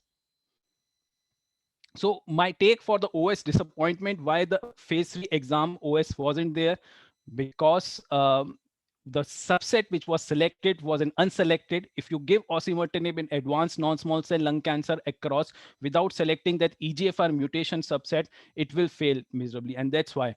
The next slide, I will put out why the subsequent therapies were different. And that's why I say we have to look between the statistics, because there are lies, damn lies, and then comes the statistics. Next slide, please. Look at the forest plot. So you look at the PFS all lying across the diamond of the left side, while you look at the OS, again, it wasn't showing it. So something happened that there was, the cabozantinib was able to prevent the progression, but then it didn't add to the survival because, next slide, please. Again, you look at the mutation status across also, again, those with MET918 positive, with mutation positive, vast huge difference, 0.1, 0.2 hazard ratio as compared to 0.5 with negative. Next slide, please. So this happened, the subsequent therapies, 50% of those who were in the placebo received subsequent therapies, while 30% in cabozantinib received subsequent therapies. 8% of the patient in placebo received cabozantinib subsequently. 25% received some form of therapies, which includes probably selpartinib, praseltinib, which have probably screwed this data. So I won't believe the OS unless and we have very reverse evidence. Next slide, please. So I say that in evidence, in the end, the evidence don't lie. The NCCN says it, the NICE says it, the ESMO says it. Trials don't lie. The phase 1 trial, the phase 3 curves, the curves don't lie. And therefore, the cabozantinib is the drug of the choice. Yahi right choice, baby. Thank you, Dr. Vikas, for your beautiful presentation, present beautifully. So I would like to call at the end of the third session, Dr. Vanita again to give the rebuttal. But meanwhile, we'll proceed with the third presentation. I would like to invite Dr. M.V. Chandrakant. He's a senior consultant medical oncologist, Narayana Hospital, Kolkata. And he's talking about the rate targeted therapies. Over to you. Thanks, Dr. Bharat. And after wonderful debates from Madam and Vikas, I have hardly anything to say. So Madam has defeated Dr. Vikas and Dr. Vikas has tried to defeat. So I am nowhere in the game. So let me see where I can put myself. So we know that medullary thyroid cancer is from parathyroid cells and surgery is the curative option. And you can see the surveillance is a big yes. That means even if you don't treat, they're going to live long. So treat only if symptomatic. Therefore, as Madam was saying, even if we treat, they're surviving. So maybe if you don't treat, they would have survived. So surveillance is a big way to go in these diseases. So overall survival or progression-free survival, not great endpoints. And these patients are not symptomatic for disease. They're if you make them symptomatic with toxicities, that's not the way to go. So if you want to give treatment which has less toxicity. So these are the drugs we have got approved. All the four up, the so-called targeted therapies. So there is no single target. The drug doesn't know where it has to hit. It keeps hitting multiple targets. It's just like chemotherapy, RET, VEGFR, PDGFR. So you name it, it hits it. So I think the target therapy for vandetanib or cabozantinib is a misnomer. So it should be an oral chemotherapy than a target therapy. Look at selpercatinib and paseltinib. They are targets, RET, single target, single effect. So if I have to select a cricket team with best batsmen, I don't go for all rounders. I want people who bat. Look into 60, 50, 32, 30. They're not ages. That's basically their average. If I get them into batting, how long they play and how good they play. 60, 50. That is the average we want. So I know what to choose for these when I want to give. Maybe I can keep the other two later on when I lose the top batsman. So when I have to give the best batsman in upfront setting. So these are the overall response rates. Look at the hazard ratio for overall survival. Of course, overall survival data for even my set of drugs are not available, but response rate, just keep in mind, 28%, 45%, this is the response rate that we have. So what else you want? Nearly 90% and 100% of germline mutations have RET mutation. So almost everybody of medullary thyroid cancer has RET mutation. That means everybody has a target. So what are we thinking of? We have a target and we have to give a targeted therapy for RET mutation. Why you want to inhibit all the other pathways which have no role in this particular cancer? So what is this? This is a magic bullet. We want targeted therapy. So this is the concept of magic bullet. It has to hit only one target, not everything that is available on the planet. So look at the types of targets. It MET, AXL, HIF, VEGF. It works in every disease. It doesn't work in every disease. So these are not targeted drugs. Look at so it is difficult to remember just a play of alphabets there on the screen. So when you know the target, why don't you hit the target? You need to hit the RET. The RET is there, 90% hit it. Why are you thinking of other VEGFR, PDGFR, and so on? So what is the cabo? So the moment you type Google cabozantinib, what comes is be prepared with toxicities. Go to the doctor, stop it, discontinue it. Look at that. This is what is there. Nobody's speaking of efficacy. They are saying it is toxic, stop it. And look at the dose of in Meteor trial in kidney cancer, 60% required dose reduction, 60 milligram per day. And look at that medullary carcinoma, 140 per day. I don't know which elephant will tolerate this dose. So look at the sort of skin toxicities with the vandetanib. It is so much so that it got published in a dermatology journal to study what are the dermatological toxicities. Just go ahead, these are the toxicities, alert, and look at the toxicities. So no matter what you say, so all the types of skin toxicities, fancy, these are the prototype skin toxicities which you can see and you don't see with any other drug. So the problem is if you give a drug, the patient is asymptomatic for disease, but the patient becomes symptomatic because of toxicity. So this is the problem with these drugs. So look at few of the literature. So vandetanib, I have not typed them. This is already there in PubMed. Vandetanib, too dangerous in medullary thyroid cancer. Just go read through this, the last few lines. Vandetanib reduces effectiveness of thyroid hormone. And there is no firm evidence that vandetanib has a favorable harm-benefit balance in patients with inoperable or metastatic medullary thyroid cancer. So there is a literature that vandetanib is more harmful than being effective. And look at cabozantinib. Is in medullary thyroid more harmful than beneficial, as is vandetanib. Look at the two boxes. So cabozantinib appear to undermine quality of life.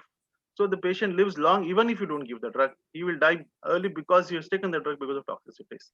Look at that. In practice, the mid 2015 cabozantinib, like vandetanib, had unfavorable harm-benefit balance in medullary thyroid cancer. The focus should remain on symptomatic care. Don't treat them with these drugs which cause more toxicity than benefit. So the patient will say, I had no symptoms, leave me doctor, I am running away. So, but now you have to catch the patient and give the lesser dose. So that is not the way to go. So when you're giving any drug for a longer period of time, you have to give a drug that has no toxicities. You're not giving it for 1 or 2 days. You're giving it for years together and the disease is not going to progress. So these are the set of drugs that are said, do not prescribe. So vandetanib has been in the top list, has not been shown to prolong survival. Too many patients were lost to follow-up in placebo-controlled trials, serious adverse events, diarrhea, pneumonia, hypertension. So trabectedin, we know this trabectedin, panobinostat. So now that olaparib is nintedanib. So we don't use these drugs. Vandetanib is there in the list. And what is the Hippocratic oath I'm going to take? First, I don't know whether you do some benefit or not, but don't do harm to the patient. Why will you trouble a patient who is asymptomatic for disease? So don't do harm, don't give toxicities. So what do you want? You want a RET inhibitor. You want no off-target effects. You want overall responses. You want precision. You want a target, not chemotherapy, oral chemotherapy in the name of targeted therapy. So these are the drugs. These are the trials which Madam already presented. And look at the responses. Everybody going down. There is no coming up. Look at the response rates. 70%, just like ALK positive lung cancer. So whether you treat before with Vandatinib or Cabozantinib, the responses are going to be there. It is effective irrespective of what you have used in the frontline setting. So just that we don't have a long-term survival data, we cannot say that I don't use targeted therapies. Just give respect to the word target therapy. So look into Pralsetinib. So this is a drug that is there available on compassionate basis from Roche. So Vandatinib is not available, Cabozantinib is not available, we have to import. But this drug is there available free of cost on compassionate basis. I think there is no debate as far as what to give. If there is a RET mutation, which is there 90%, you must give RET inhibitors. So look at the toxicity profile, grade 3 single digits, 1%, 5%, 11%, and so on. So finally, Selpercatinib demonstrated durable and robust anti-tumor activity in RET mutated medullary thyroid cancer and RET positive thyroid cancer. Look at the overall response rates, nearly 70%, duration of response, not reached significant reduction in calcitonin CA levels, and the response rates, even whether you treat with Cabo or Vandatinib before, the response rates are excellent. And the safety profile, which is the most important thing. You are treating a disease where the patient doesn't have symptoms. Don't trouble them, don't harm them by giving drugs which harm them. So with this, so these are the response rates again with Vandatinib, 46%, 28%. Look at the responses with Selpercatinib, above 70%. So these are the certificates given by ESMO 222, and for because the level of evidence not mature, because long-term follow-up is not there. Just a new batsman has come and scored century, so he wants a long-term follow-up to know how it does. So look at the score. Just he's topping in the list, just newly introduced. So data is not everything. So it's all about strike rate, how much responses he has. So these are the scorecards we have in front of us. If you look into the data, yes, Cabozantinib and Vandatinib have excellent data. But these newly entered drugs are just there. They just need to make a mark, but their strike rates, their responses are excellent, and they're no par with the old existing drugs. So please change your thoughts and try to use targeted therapies and don't use oral chemotherapy, which target each and everything on the planet. So this is a new trial. I think this is going to answer our question and our debate today. And this trial is running, and we will get an answer. I think we're going to win this trial. Okay. So thanks everybody for patiently listening, and thanks. Thank you, Dr. Chandrakant, for the lucid presentation. So now it's a rare tumor. It has come long way. Most of them, as you mentioned, no, the quality of life is very important. If the patient is symptomatic, then only we have to treat. So it is very, clearly evident in the era of evidence medicine going into the precision medicine. One must look for the physical as well as financial toxicity. So if Dr. Vanita is there, I would request her, because she has the maximum experience right from the trial, starting with the Vandatinib. I have seen her working on the trial. So madam, instead of me giving the expert comment, I would request you, because in the era of precision medicine, as you clearly mentioned, sequencing, but now we have the NGS labs in almost all of the cities in India, whether we should process the tumor, because if the patient is asymptomatic, to process for the NGS, wait for the report, or start a targeted treatment, as Chandrakant mentioned, without giving toxicity, because these drugs are making waves in all the solid tumors. Like in lung cancer, these have come up in a big way. So I would like to ask you to conclude. You want me to, no rebuttal, you want me to conclude? No, I have to rebut first. Yeah, you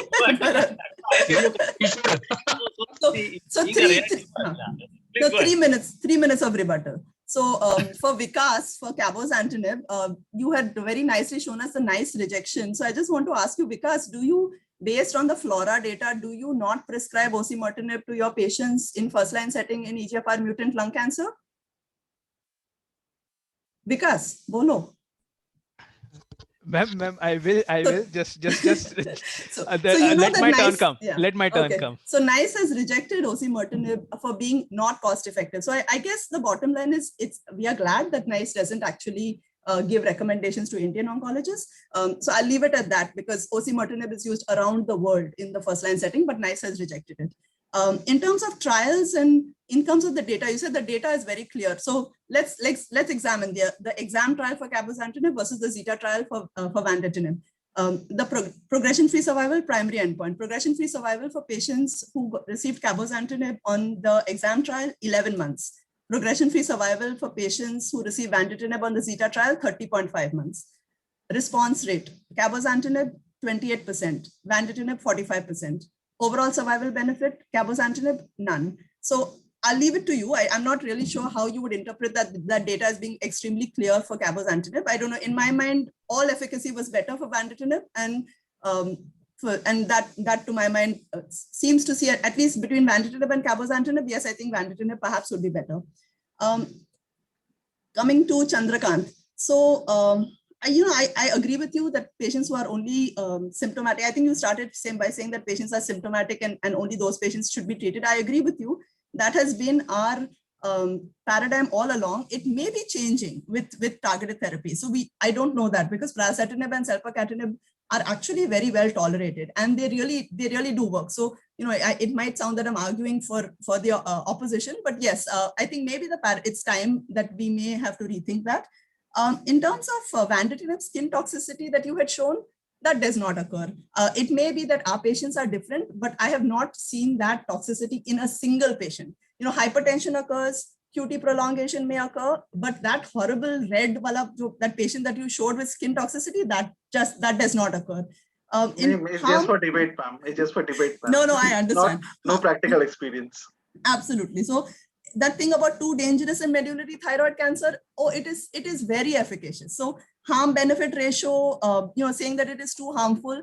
As I told you, I have 3 patients who are on vandatinib who keep on contacting me because we were not able to get drug to them during the pandemic. And you have no idea what we went through. We sent the courier got stopped. One patient is in Kashmir. So that courier kept on going, got stopped at Odisha border, sent back. Then we went a little further to UP border, got sent back. And that patient keeps following, I need the drug. And we keep trying to send it. So the patient wants the drug. It's not that the patient is miserable on the drug. It's a marvelous drug. It really works.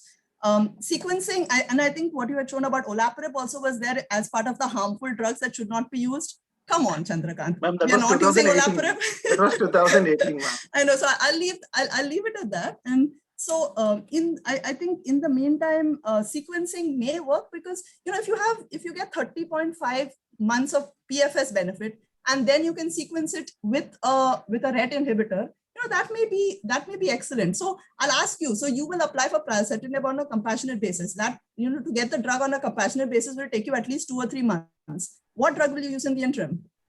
Vandatinib, ma'am, no question. There you go. I rest my case. So now I conclude that now. So that is why I asked you to, because you have the maximum experience and you've actually seen the patient tolerating the drug so well. So at the end, we have to accept both the fact that we have to go evidence-based. Vikas also want to say something. Vikas has already spoken.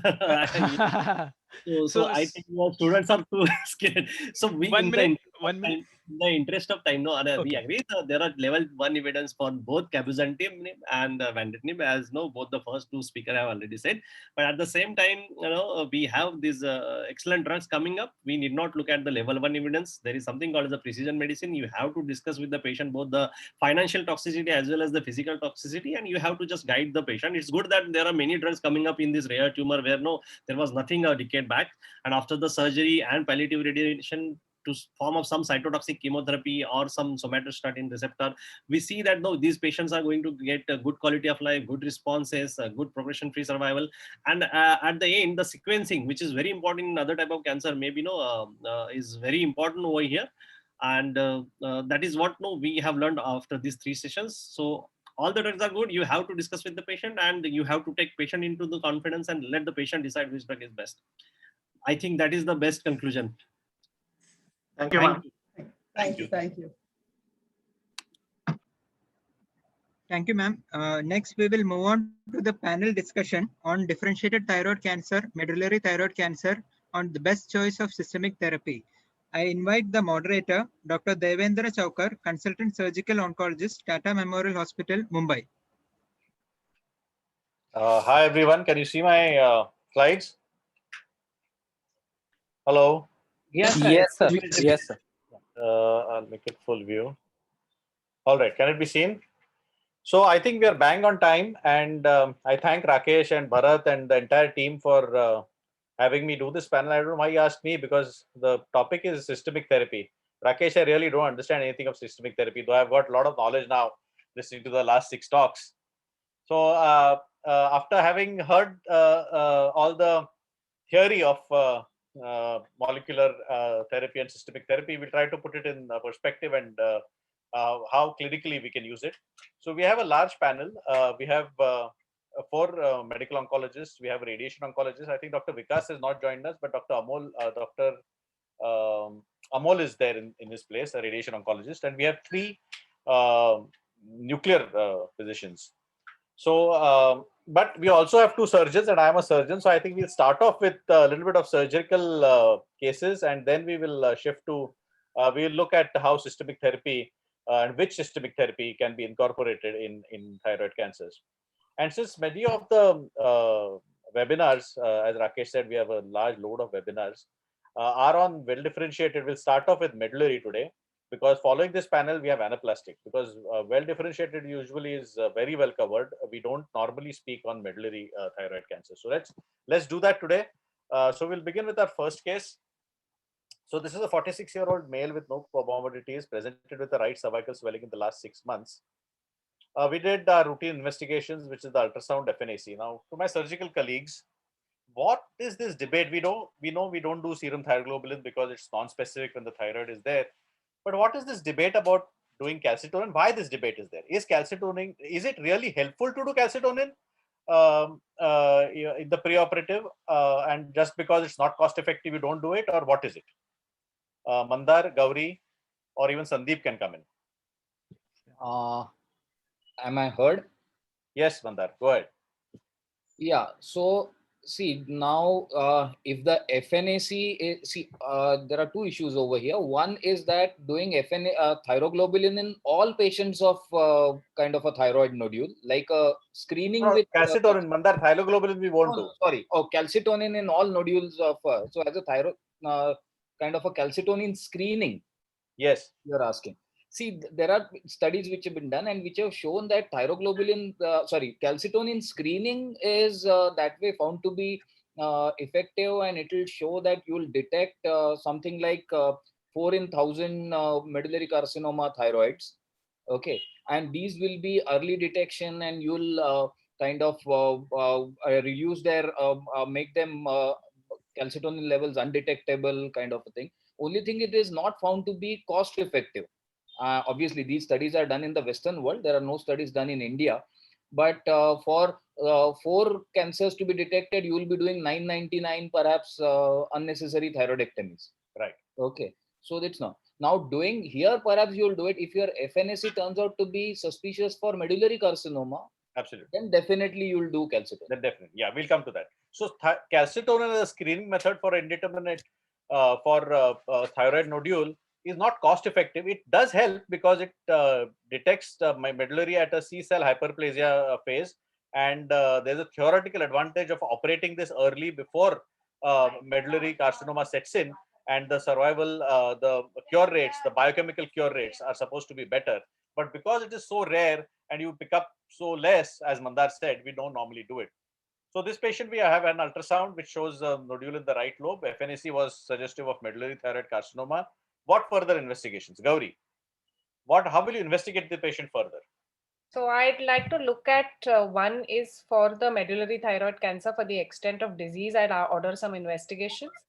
And I would also like to rule out any syndromes associated, the MEN syndromes associated with medullary. So for extent of disease, I would do a CECT scan of the neck, thorax, and abdomen. And for the presence of any syndromic associations, I would definitely ask for a red proto-oncogene, though you won't get the report very soon. And I will ask for investigations to rule out pheochromocytoma and hyperparathyroidism. Those would be my investigations whenever I get a report of a medullary thyroid cancer, for extent of the disease and for ruling out any syndromic associations. Right. So Sandeep, Gauri said that she would do rule out pheochroma and hyperparathyroidism for all nodules till she gets the because she won't get the red report when she operates. But you know, the penetrance of pheo and hyperparathyroidism is so less. Do you think it is necessary to do it in every case? No, I think, see, in the rate proto-oncogene, you have two mutations. Sandeep, we can't hear you, a little bit louder. Can you hear me now? Yes, yes. Yeah.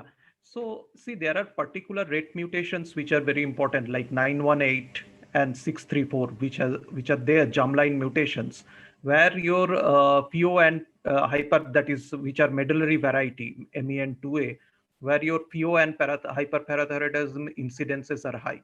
So when you get that, then I think you should go ahead with searching for, ruling out PO and hyperparathyroidism. Right. But yeah, accepted that there are some red mutations where the penetrance of pheo and hyperparathyroidism is higher than other mutations. But when you're waiting for these red reports, as Gauri said, better to rule it out because if there is a pheo, you can have problems on table. So always rule it out for all nodules which are proven to be medullary thyroid carcinoma. So as Mandar said, calcitonin, it gives us predicts the tumor burden. It can also, in an indeterminate FNAC, it can also point towards diagnosis of medullary thyroid carcinoma. And also you do CEA because in future for follow-up, a CA may tell you that the tumor is dedifferentiating. So Gauri has covered this in her talk beautifully. Mandar, she said that total thyroidectomy is the treatment. What is your opinion? She said that you always do bilateral central compartment and bilateral neck. Is that what you practice follow in your practice, or do you base your neck dissection on certain criteria such as ultrasonography and calcitonin levels?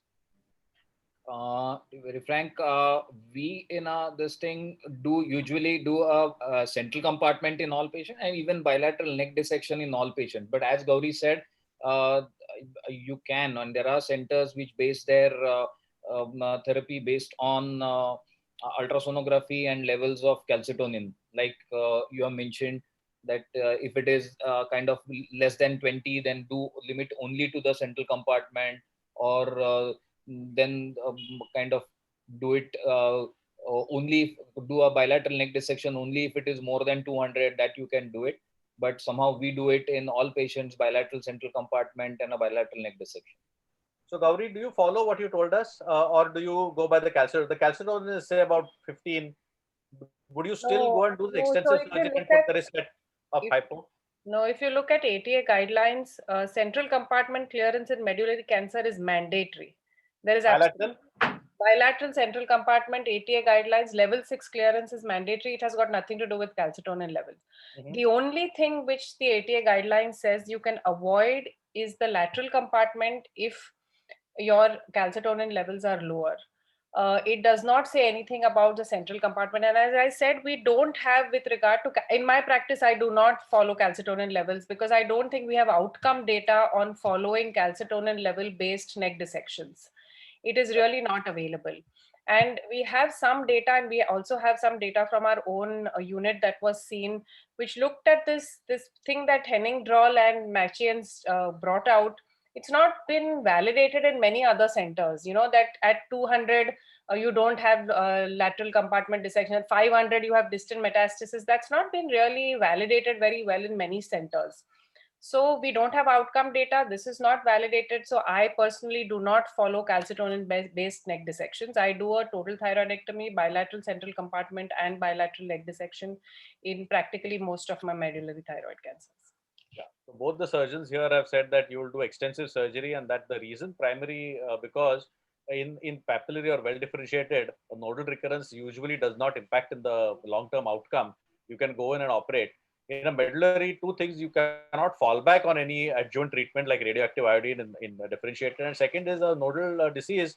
portends a worse survival in medullary thyroid carcinoma. The calcitonin, the higher the tumor burden, disease burden, the calcitonin does not come down to normal levels at all. So it's better to do extensive surgery. The first hit is the best.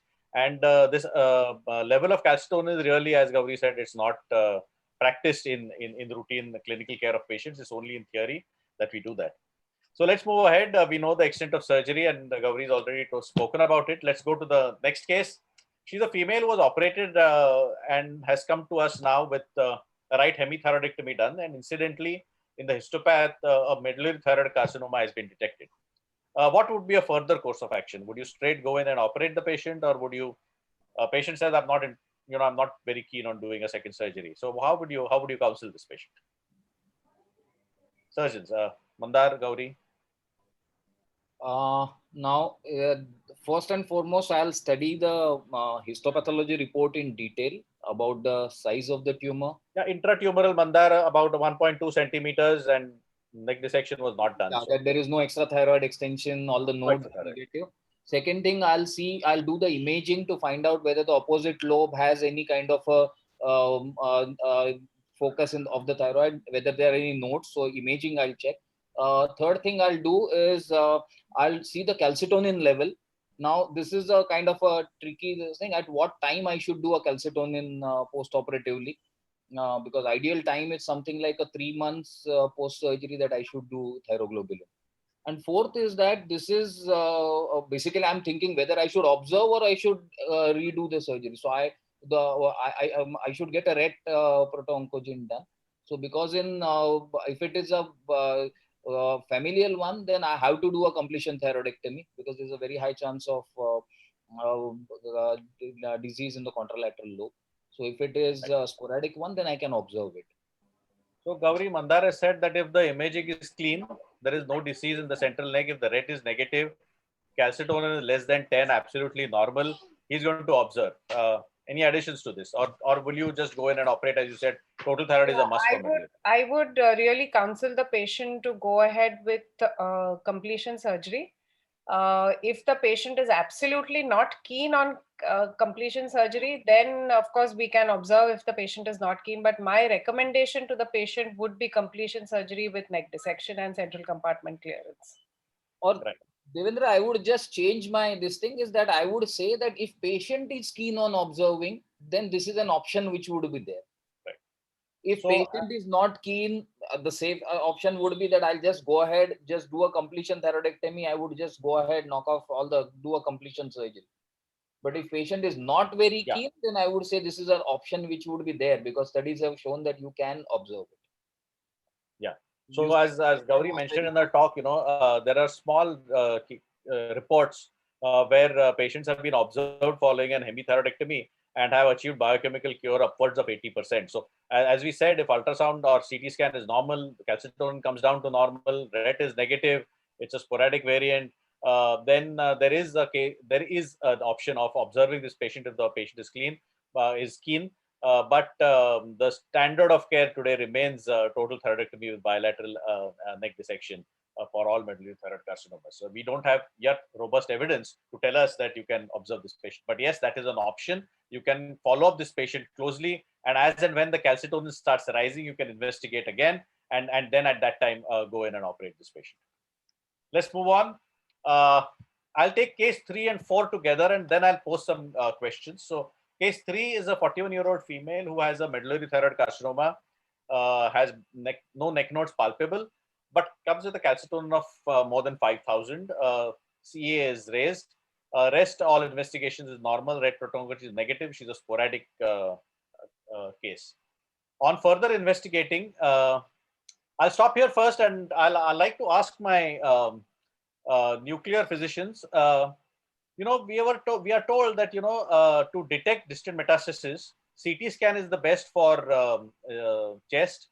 You do a 3-phase CT or an MRI for the liver, and MRI or a bone scan for the bones. Now, do you want to do different investigations, or do we have one-stop shop?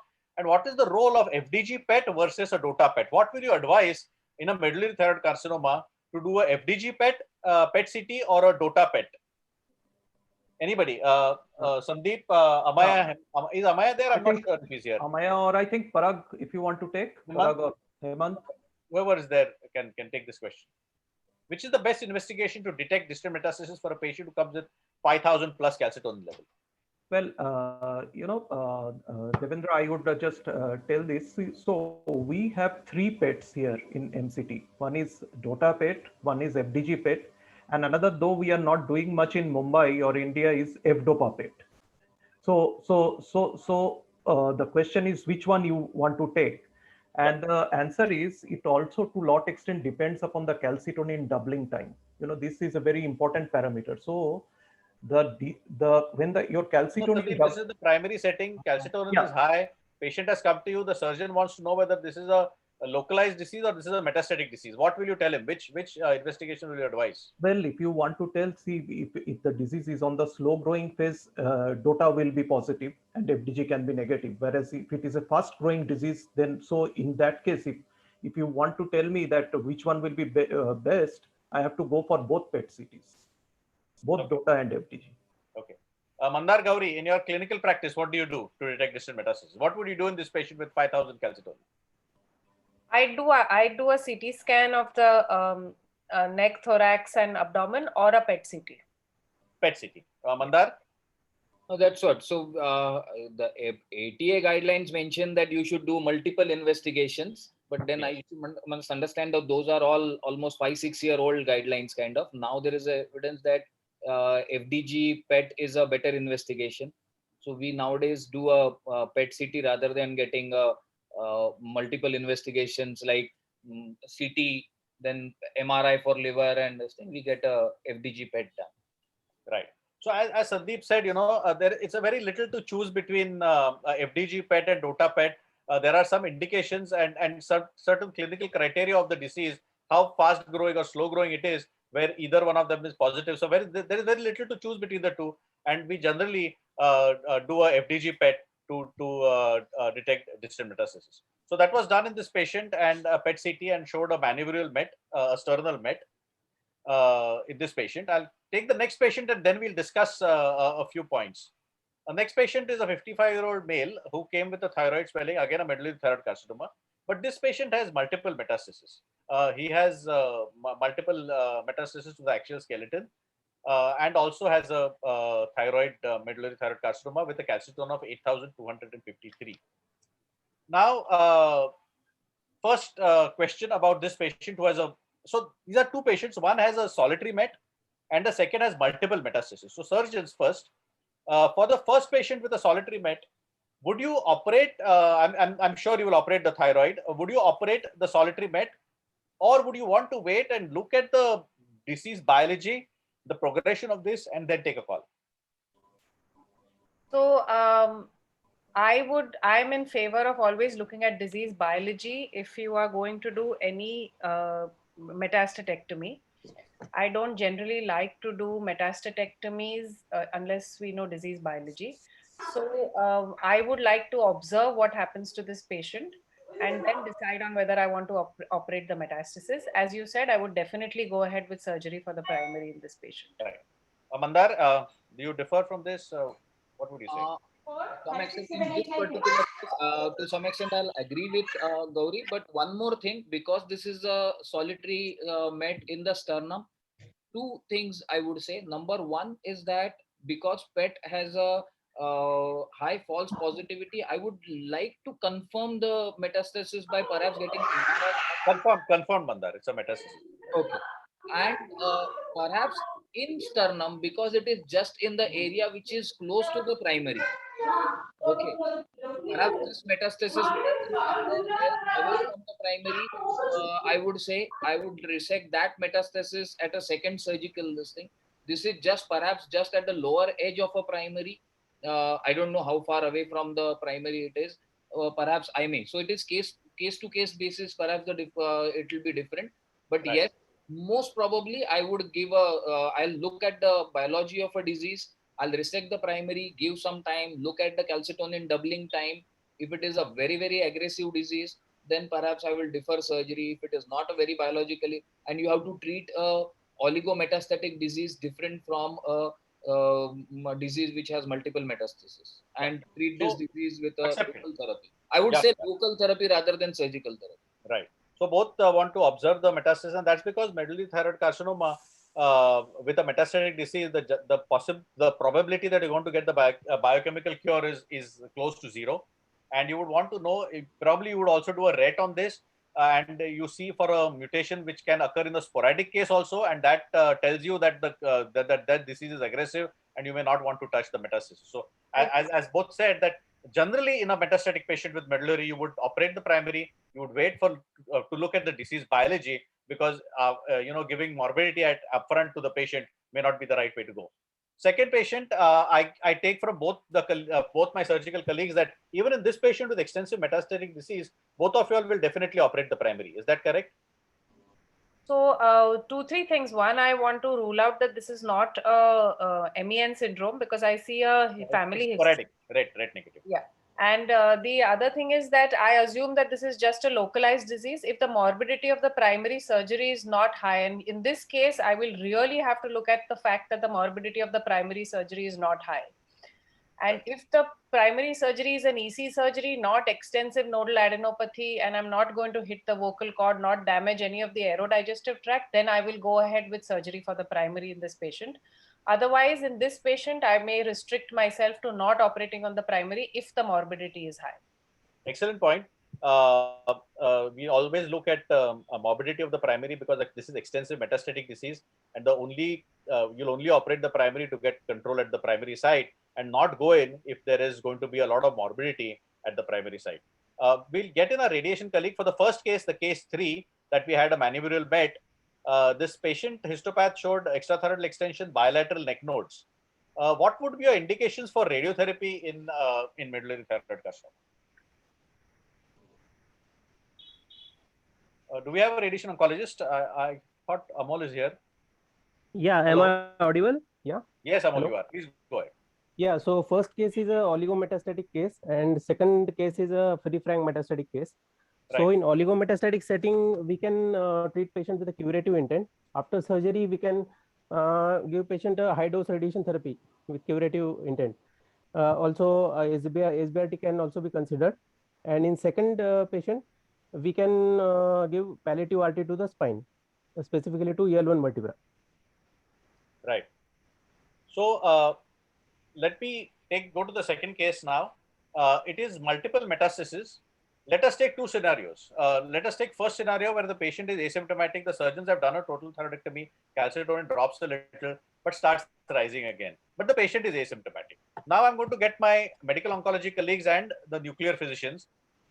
First, the nuclear physicians. Would you like to give this patient PRRT at this stage when the patient is asymptomatic? And to my medical oncology colleagues, would you want to start the patient in an adjuvant setting with some kind of chemotherapy? It could be a standard chemotherapy or TKIs that we just discussed. So let the nuclear physicians tell me first. Okay. So Sandeep, Hemant, or am I? Does Hemant want to take? Hemant or Parag?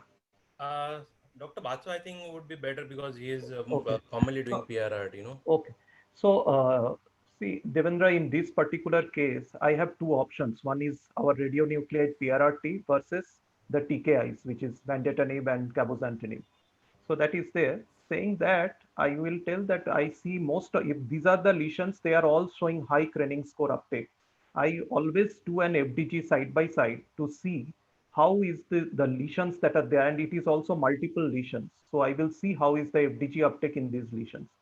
And taking, the main thing is this PRRT is very well tolerated. And, our personal experience in around 43 patients, we know now PRRT causes a kind of a disease stabilization in nearly 50 to 60% of cases. So taking the well tolerability and also that there is a long PFS and OS with PRRT, not to the extent of course, the way we see in JEPNETs, PRRT definitely is an option. But said that, if I see these all metastatic lesions are on high on FDG, this is not a book teaching, it has not come in the book, but it logically makes sense. If your number of uptake in those lesions FDG is high, I would definitely consider vandetanib and cabozantinib as the first resort. could Sandeep come is in. saying vandatinib, cabozantinib. Medical oncology colleagues, would you want to take this patient on at this stage when the patient is asymptomatic and use your drugs at this stage, or wait for the patient to become symptomatic or disease to progress? Anybody? No, I would, sir, Amol Dongre. Amol. So definitely if the patient is asymptomatic, I would like to wait for the patient to become symptomatic, even though and I'm assuming that this patient will undergo a surgery. So I won't. Primary is done, Amol. Yeah, so I won't, start right away when the patient is asymptomatic, but we'll definitely wait for symptoms to occur. Right. Yeah, just to add on, Dr. Vivek here. Yes. So, we will be following strict criteria. So, there is a criteria that if the lesions are less than 2 centimeter, if the growth per year is less than 20%, and the patients are asymptomatic. So these are those factors we consider. And of course, the calcitonin doubling time, which somebody also. Another thing that I want to say is that although there may be a role for PRRT, as Dr. Basu said, and PRRT may be fairly well tolerated, but then PRRT does have long-term bone marrow suppression and long-term kidney failure kind of toxicity. So patients do present with low counts after they have received PRRT, and then it becomes really difficult to give them systemic therapies. So I would keep the PRRT option only after TKI failure. I would not want to give them. I mean, whether they are FDG avid or whether they are DOTA avid, TKI is going to work. It doesn't depend upon the FDG avidity. This is not chemotherapy. This is TKI. So they work in a different way. Right. So we learn that asymptomatic, don't do anything, don't use what you have, because both the treatments, both the TKIs and PRRT have side effects. So don't use them upfront. Now this patient develops diarrhea. Can you treat diarrhea? Because one of the side effects of these is diarrhea itself. So how effective are TKIs in treating patients who are symptomatic with diarrhea and not being controlled on Lopramide or other anti-motility drugs? So we have used octreotide also to treat these lesions when they have not coming under present control. with So we want some drug to decrease. Yeah. the So tumor burden. TKI often helps. There is a symptomatic relief in diarrhea also, and often octreotide also helps when when they present with diarrhea. Right. Which TKI can you use a second TKI if there is progression on the first TKI? So suppose you started on one TKI, you have a little bit of stabilization, and then it starts progressing again. Can you fall back on the second TKI, or that is not something that is usually done?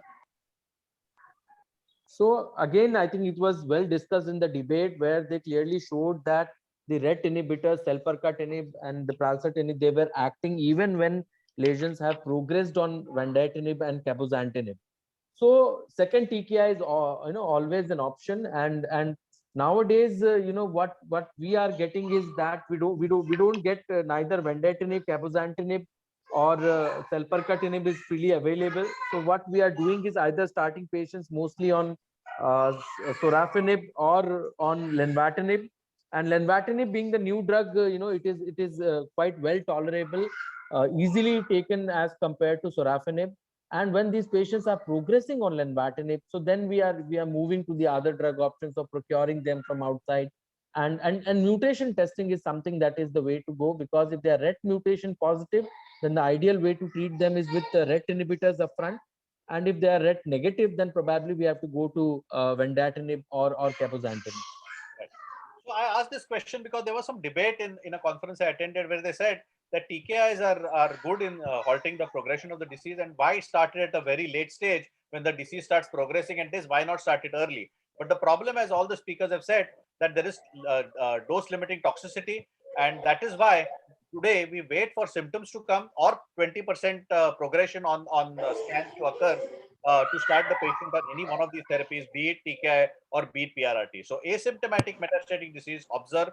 If there are symptoms, you can use other methodologies like surgical resection or embolization of the disease, plus anti-motility drugs to control the symptoms, and then use TKI for a short period of time to achieve disease control. We'll take one more question and we'll go to the last. I hope I have 5-7 minutes more. So last 5 minutes to conclude your presentation. 5 minutes, I'll conclude. So this patient has come with a locally advanced medullary thyroid cancer going into the TO groove, and the surgeons feel that it's going to be a very extensive resection. If I try to take it out, I may injure the esophagus, and they refer it to the medical oncologist, saying, "Can you help me and try and decrease this using TK as neoadjuvant?" What is the current role, and do you have any experience in doing this? Will you be able to help the surgical colleagues? So, sir, Amol here, sir. So, Yes, the sir. current evidence is not there to reduce the tumor bulk, I mean, the disease load with the use of this TK. And as the Vivek already told that there's unavailability of drugs. I mean, they are not readily available. So, Right. what No, we if can drugs is available, let us talk about the use of these drugs. Okay. Yeah. So, but sir, I mean, conclusive evidence is lacking. But yeah, still, if my surgical colleague is not willing to operate, then maybe I'll give a vandatinib. I mean, I'll try using these newer TKs. I don't know. What is the response rate that you see with vandatinib? Sir, I have not used much, but still, whatever around 10 to 15% response rate is what I normally see. I mean, for the few patients whom I have started. So, sir, it is around the trial says it is around 40%, 45%. But you have better response rates with the newer RET inhibitors. Okay. So, a case which the surgeon is not able to operate, yes, So we able will to operate, readily give. Can I decrease the extent of my surgery by reducing the tumor burden? Yeah, correct, sir. Correct. I mean, it is not a guideline, but we should be able to do it. So this is, if I may of course, say, you can also try embolization and all those other measures also. Right. But TKI we can give as a neoadjuvant intent in order to decrease. We have done that in renal cell cancers also, and we have done that in some even in anaplastic cancers also. Rare cases. There are case reports available, yes. So you can do that. So yeah, so if I may put it, this is in the experimental stage, not a standard of care, but you can try this because it has been tried elsewhere. You may try it with a 40% response rate. You may get away with a lesser extent of surgery. Last 3 minutes, so I'll go on to the last case. I will skip a few cases and go on to one case of differentiated thyroid cancer, extensive metastasis, but resectable. The surgeon, I'm not going to ask because I'm going to say that the surgeon has resected whatever metastatic disease and the thyroid they can take off, but still there is lung metastasis and bone metastasis. Hemant, now it's come to you with the radio iodine. I want to ask you two questions. One is, what do you, when do you say radio iodine, this patient has become radio iodine refractory? And two, up to what level of radio iodine dose can you give this patient?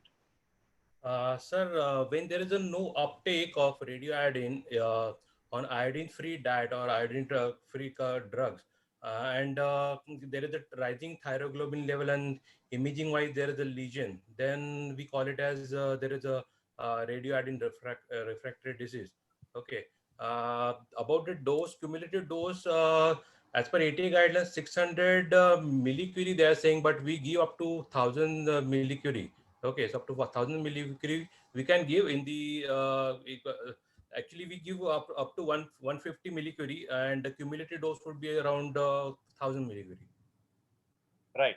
So, Surendra, I just had a question. Yes, this is a clavicular mets, and it's a large volume flat bone mets, and it is near the vicinity of your primary. Yes. If it is presented with such a large, and we know flat bone size mets, iodine may not do that well. That takes the lot of surgery, I dose. think, would be first choice. So, and if it is a single mets, would you not consider in the same sitting a clavicular? That's what I said. The surgeon resected this metastatic disease and the thyroid. Okay. So it was not morbid. They could resect it, so they resected it, and then I've sent it to you for radioactive iodine. Okay. So that was my question. Fine. So last question to the medical oncologist. In this scenario, Hemant has given radioactive iodine, but now he's reached a plateau. He can't give more. Plus, it's not taking up radioactive iodine, and the thyroglobulin starts rising. Hemant, quick question to you: thyroglobulin rising without patient having symptoms.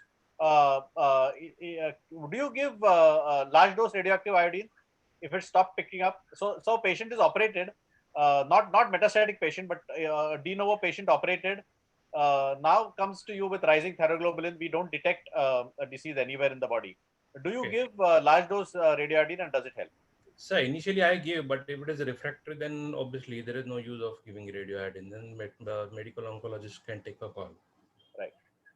So last question to medical oncologist: differentiated thyroid cancer TKIs, or is it the same philosophy that we follow for medullary. We don't use it upfront. We use it only when patient has symptomatic disease or progression of disease, and which TKI is preferable.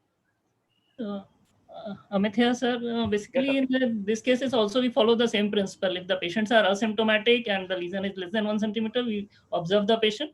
Otherwise, if it is rapidly growing, we have to start them on TKI just on. So for the surgeons, which TKI? We heard a load of TKIs in the TKI which is available in routine practice is only sorafenib and lenvatinib. So most commonly we are using this only, and we have to basically have to send the NGS in this group of patients to look for the targets also, whether it's a RET, BRAF, or RAS. And based on that, we can also give them targeted based on that NGS report. Excellent. So I think we've completed 30 minutes. It was a short time. There's too much to cover. Medullary is a big topic. We could not cover a lot of things. But I think the basic of management of medullary is a total thyroidectomy with a good neck dissection. And you observe it's a slow growing tumor. So even if you have distant metastasis, get local control, observe these patients. If there is clinical progression of disease on scan or symptoms, then you start the patient on alternative therapy, not alternative therapy, but adjuvant therapy, be it TKI or PRRT. Both are effective in achieving some kind of control of calcitonin and symptoms. Do not start patients on this therapy as of today because there is a dose limiting factor for all these therapies. So if the patient is asymptomatic and the calcitonin is not rising very rapidly, then do not start the patient on systemic therapy. So that's it for systemic therapy as far as that goes. And of course, the role of radiotherapy is there for painful metastasis in axial skeleton. So thank you very much to all the panelists, and thank you organizers for having this panel. Thank you. Thank you. Thank you. Thank you, sir. Next, we will move on to the panel discussion on anaplastic thyroid cancer, the management options. I invite the moderator, Dr. Kumar Prabhash, Professor and Head, Department of Medical Oncology, Tata Memorial Hospital, Mumbai.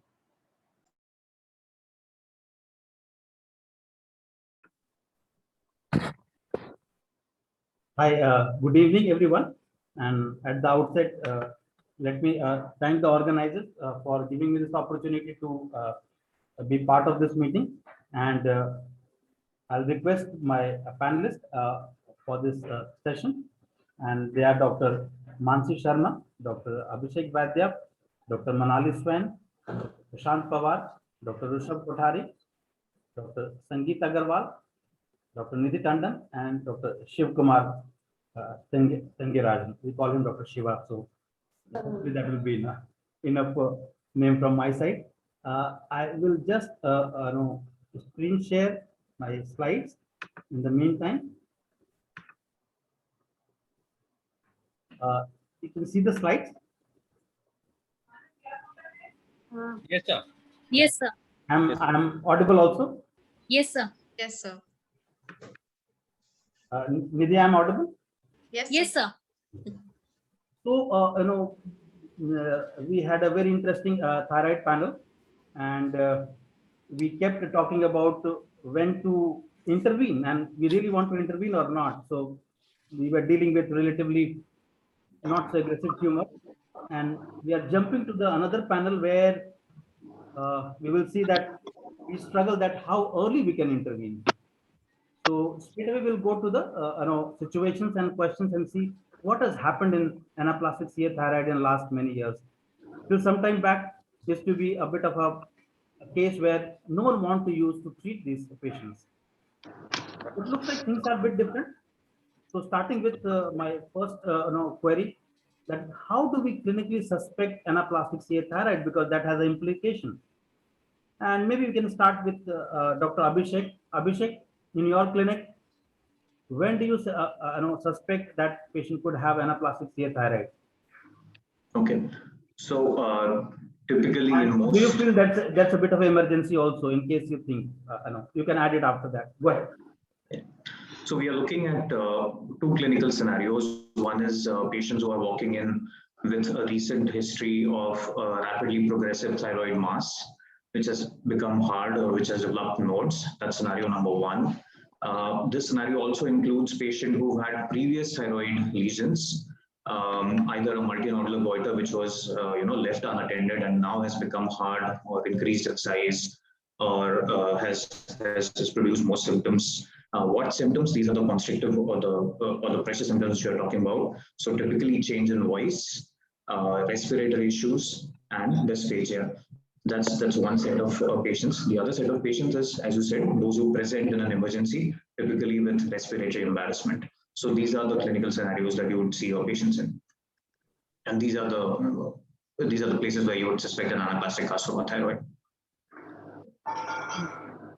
Dr. Prashant, same or anything to add to it? No, I think he has summarized very well. And, Shiva, same? Yes, sir. Agree with that. So, aggressiveness of a tumor in the neck tells you that we are maybe dealing with anaplastic CA thyroid. I don't think we have a pathologist in the panel. Am I right? I think so. Don't, but we get these pathology reports. When do we, in pathology, because this anaplastic CA thyroid does have a biomarker or the markers which has been different from other markers. Anyone want to comment? Shiva, do you want to comment? And how do you go about it? FNAC, biopsy? So mostly, as Abhishek said, they would present with the most common presentations of thyroid swelling. So, I mean, it depends on your pathologist or the cytopathologist that you have with you. With an FNAC itself, they may, many times, at least in TMA, they would say that it's suspicious of an anaplastic thyroid. But when there is a doubt in committing to this diagnosis, then maybe we could consider a true cut biopsy, in which they can run in some panel of IHCs, especially the PAX8 and the Ki67 to look at the mitosis indicator to give a definitive diagnosis. So nothing more than that to establish a diagnosis, I presume. So may I just add a point?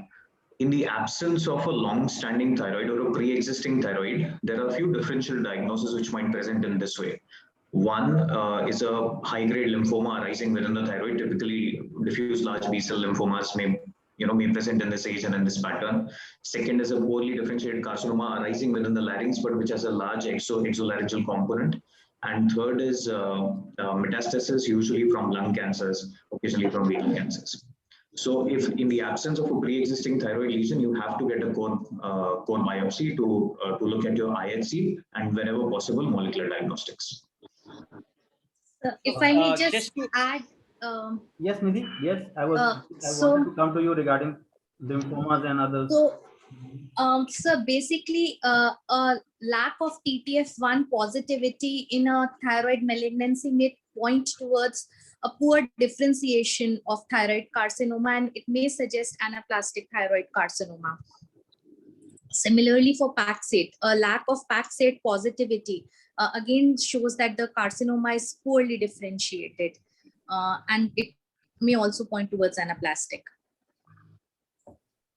Any comment, Dr. Mansi, on the pathology report? And thank you, Nidhi, for adding those IHC markers, because that becomes very important in the differential diagnosis. Mansi, anything to add? Yeah, good evening, sir. So, by and large, everybody's covered it. I think the important differentiation, well, first of all, I would say in today's era, I would prefer to go for a biopsy and not just an FNAC to make a diagnosis. In a patient who has come with a rapidly enlarging thyroid mass in a known mass, like Dr. Abhishek and the previous panelist said, agreed that it's easier to make a diagnosis there. And we have had cases, I would like to add, where patients have been diagnosed as anaplastic thyroid carcinoma elsewhere. And on biopsy and further IHC, they did turn out to be lymphomas, high-grade lymphomas. So it becomes important, especially where there is a confusion, because our management plan will change completely and our prognosis will change completely. Just to add on to that, if I may just add, even when a patient presents to you with a neck swelling, many times we have done an emergency tracheostomy thinking it was an anaplastic, and we did a biopsy as we approached the trachea, and then to our surprise, it turned out to be a lymphoma, and it was good for the patient that it responded very well to the tumor. So, at least in our setup, we have seen the thyroid swelling that mimics an anaplastic that could turn out to be a lymphoma as well. Thank you, Dr. Shiva, for that comment. So, what we understood till now, neck swelling, rapidly enlarging, think about it. You may be dealing with ATC, and again another situation which Abhishek pointed out. You have a long-standing thyroid swelling, and then you have a transformation where the patient has got ATC now. So what are the initial investigation required for these patients? Mansi or Nidhi, if you either of you can take it. So, okay, so we can divide them into either staging investigations or other investigations. I'll talk about maybe one aspect, and Nidhi ma'am can talk about the staging investigations. So basic blood profile, plus a look at the calcium levels, look at the thyroid functions, although very rare. Patients don't really present with hyperthyroidism, but again, it depends, we need to do that. Some guidelines also recommend that we do a baseline TG, thyroglobulin level, because sometimes there can be concomitant anaplastic and differentiated thyroid cancer, which may lead to some treatment changes later on, not immediately. A biopsy, of course, and an assessment of the airway, which is very, very important to see that there's no immediate airway compromise. Ma'am? Just to add to this, the USG neck is usually already performed. A CT or MRI of the neck will help us to delineate the local invasiveness and the resectability. This is followed by a CT scan of thorax, abdomen, and pelvis with a bone scan or a FDG PET CT scan to complete the staging investigation. If found to be unresectable, then molecular testing would be required for guiding the further systemic therapy. Abhishek, the minimum investigation required to judge the resectability? So let's divide into clinical examination and investigation. So in clinical examination, obviously you're looking for if there is clinical evidence of gross fixity or involvement of the pretracheal, prevertebral fascia involvement of the carotids, or if the neck extension is limited. You're also looking for a detailed scopy examination, not just the mobility of the vocal cord, but you also need to know the status of the trachea. So a fiber optic tracheoscopy if possible. And where needed, if dysphagia is a presenting system, you can also do a transnasal esophagoscopy. Moving on to investigations, though a PET CT scan would be preferable, minimum imaging for assessment of resectability, and for staging would be chest, abdo-pelvis. Anyone wants to add? Dr. Shiva or Dr. Prashant? Prashant is there? I didn't hear him. In case he is there. Yes, sir. So, in a proven anaplastic, I think PET CT should be the investigation of choice because it will tell us the extent of local invasion as well as presence of distant metastasis, and it will help us in treatment planning better. Yeah. One more point is that I think Abhishek has summarized it. No. Abhishek, you wanted to add something? Yeah, sorry for interrupting. One more point is that all these investigations or procedures have to move concomitantly, hand in hand, and rapidly, because you have to come to a final diagnosis, staging diagnosis quickly, staging pathological, clinical, composite diagnosis quickly. So they have to move at a quick pace and hand in hand.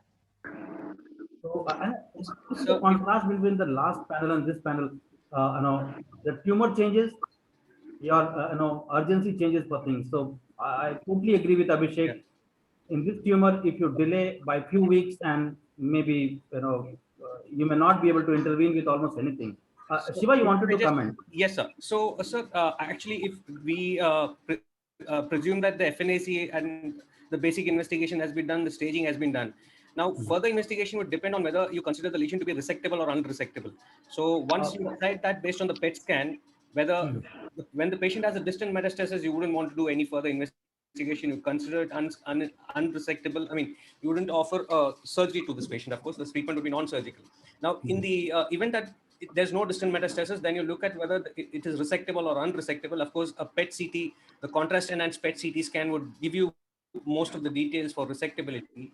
In addition to that, if I consider this patient for surgery, and if the disease, of course, this being an invasive disease, it will be in the tracheoesophageal groove. What in addition I would do is an endoscopic ultrasound, just to assess as to what is the the level of invasion of the esophagus. Of course, you would do the fiber optic bronchoscopy to, the CT scan would give you an idea as to whether the trachea is involved or not. For the esophagus, it may not be that obvious. You would probably do a fiber optic bronchoscopy and an upper GI endoscopy. The upper GI endoscopy can be clubbed with an endoscopic ultrasound to assess the invasiveness of the esophagus, because that will also help you prepare for the surgery in addition to what has already been said. So absolutely right, Shiva. That apart from that routine, staging, one of the important aspects, the moment we hope that these will be those patients where we want to go for surgery, an hour later, we need to do certain investigations to see the airway and also to see the surrounding areas, that if there is any chance of resection for these patients.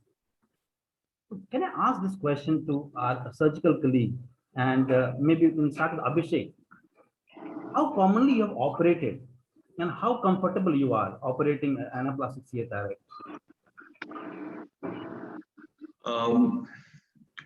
Not too commonly, unless you're doing tracheostomy. So, that would be a palliative intervention. Operating with a curative intent is, sorry. Operating with a curative intent. Operating with a curative intent is not entirely common.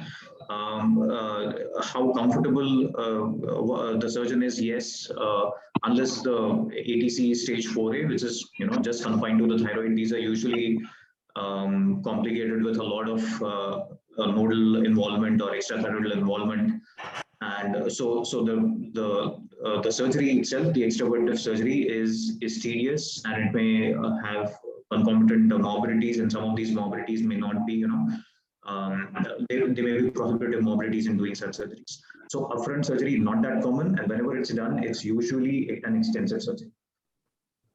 Dr. Prashant, your experience and how comfortable you are? I think just like Abhishek said, the incidence is very, very low. We come across these cases very rarely, and at presentation, most of these patients will present with either extensive nodal disease or distant metastasis. So very rarely do we actually come across when we actually doing surgery for anaplastic carcinoma thyroid, and even when we do for a stage 4A, which seems intrathyroidal, we always take extensive counseling of the patient, that we may actually land up intraoperatively findings that that it's unresectable during the surgery. So all in all, I think surgery is very rare, and whenever we do surgery also, we always anticipate difficulties during the surgery, that we may land up with a R1 or a R2 resection. Go ahead. Let me just add, yeah. So I think for the anaplastic CA thyroid, we have two situations when we for the surgery as such. So in one situation, we do a total thyroidectomy, presuming it's not an anaplastic, but we have an histopathology which says it's an anaplastic CA thyroid. So that is the most common situation, that we end up operating the anaplastic CA thyroid. The second situation is going in, knowing that it's an anaplastic CA thyroid, which is very less, as what Abhishek and Prashant Pawar already said. And in the second situation, the chances of it being an R0 resection is on the borderline, and of course you take the consent for an inoperability, and also for a morbid procedure, and the possible complications that the patient might have to face in the subsequent post-operative period. So after the extensive thorough counseling is when you actually go in for surgery in an anaplastic CA thyroid. I put another question. So I agree with you in principle. If a localized disease, you can remove it. Good. Uncommon. Do you revisit the patient, or do we take that usual stand? We say once unresectable, always unresectable. Abhishek. So in our clinical practice, we've had at least a couple of scenarios where it was T4B, but vascular encasement. Patient has received conventional chemotherapy, and then we reevaluated, reassessed for surgical resection, and one of them we did operate. So yes, the ideal is that you revisit them after your, if If you think at initial assessment that an R0 or at least an R1 is not possible, then you look to the next lines of management.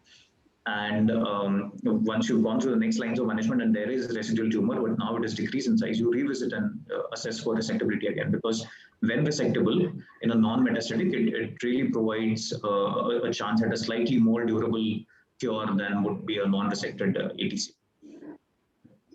Same Prashant or different?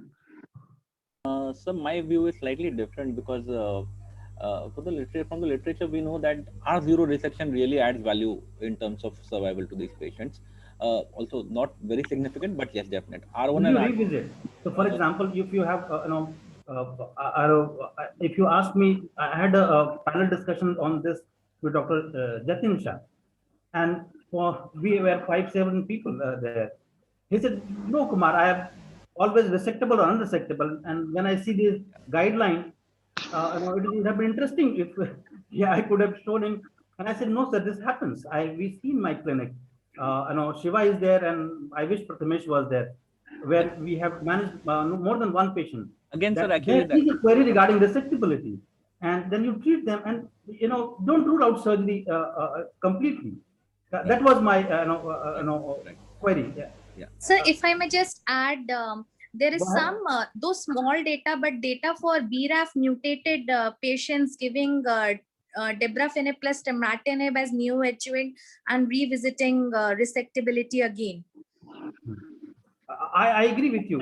So coming back to Prashant and Shiva, should we have a take-home message that anaplastic CA thyroid in the past, the way we used to think that don't revisit. Once you're done, you're done. Our idea is that give something, revisit again. Maybe you will be able to dissect some more. Yes, I think it's a very personalized. I think it has to be a case-to-case kind of a thing, because based upon the findings, post-surgery, what is the imaging findings? What is your clinical, findings? Whether it's really mobile. So I think a lot of things will go into before we decide. But yes, of course, if we find that everything is favorable, if the imaging is favorable, if your clinical findings are favorable, then there is nothing that says that we shouldn't revisit. If the findings are favorable, definitely we should give it a try. Yeah. So I think the point that am I audible? Go ahead, Shiva. Yeah, I think the point you're making is right. I think in the past it has been that mostly whenever anaplastic CA thyroid was considered unresectable, it has remained unresectable. But times are changing, and the treatment paradigms are also getting better.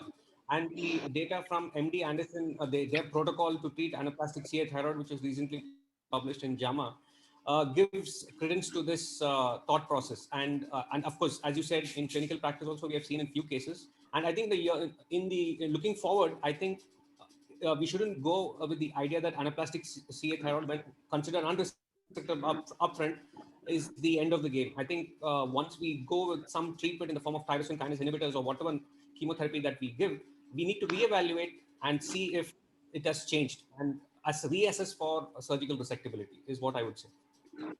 So thank you, Shiva. So coming to resection done, Dr. Mansi, adjuvant treatment from your side. Sir, if the patient is fit, then would definitely want to go for chemoradiation. Chemoradiation. Yes. Dr. Nidhi and Rushabh. Rushabh is there. I didn't see him.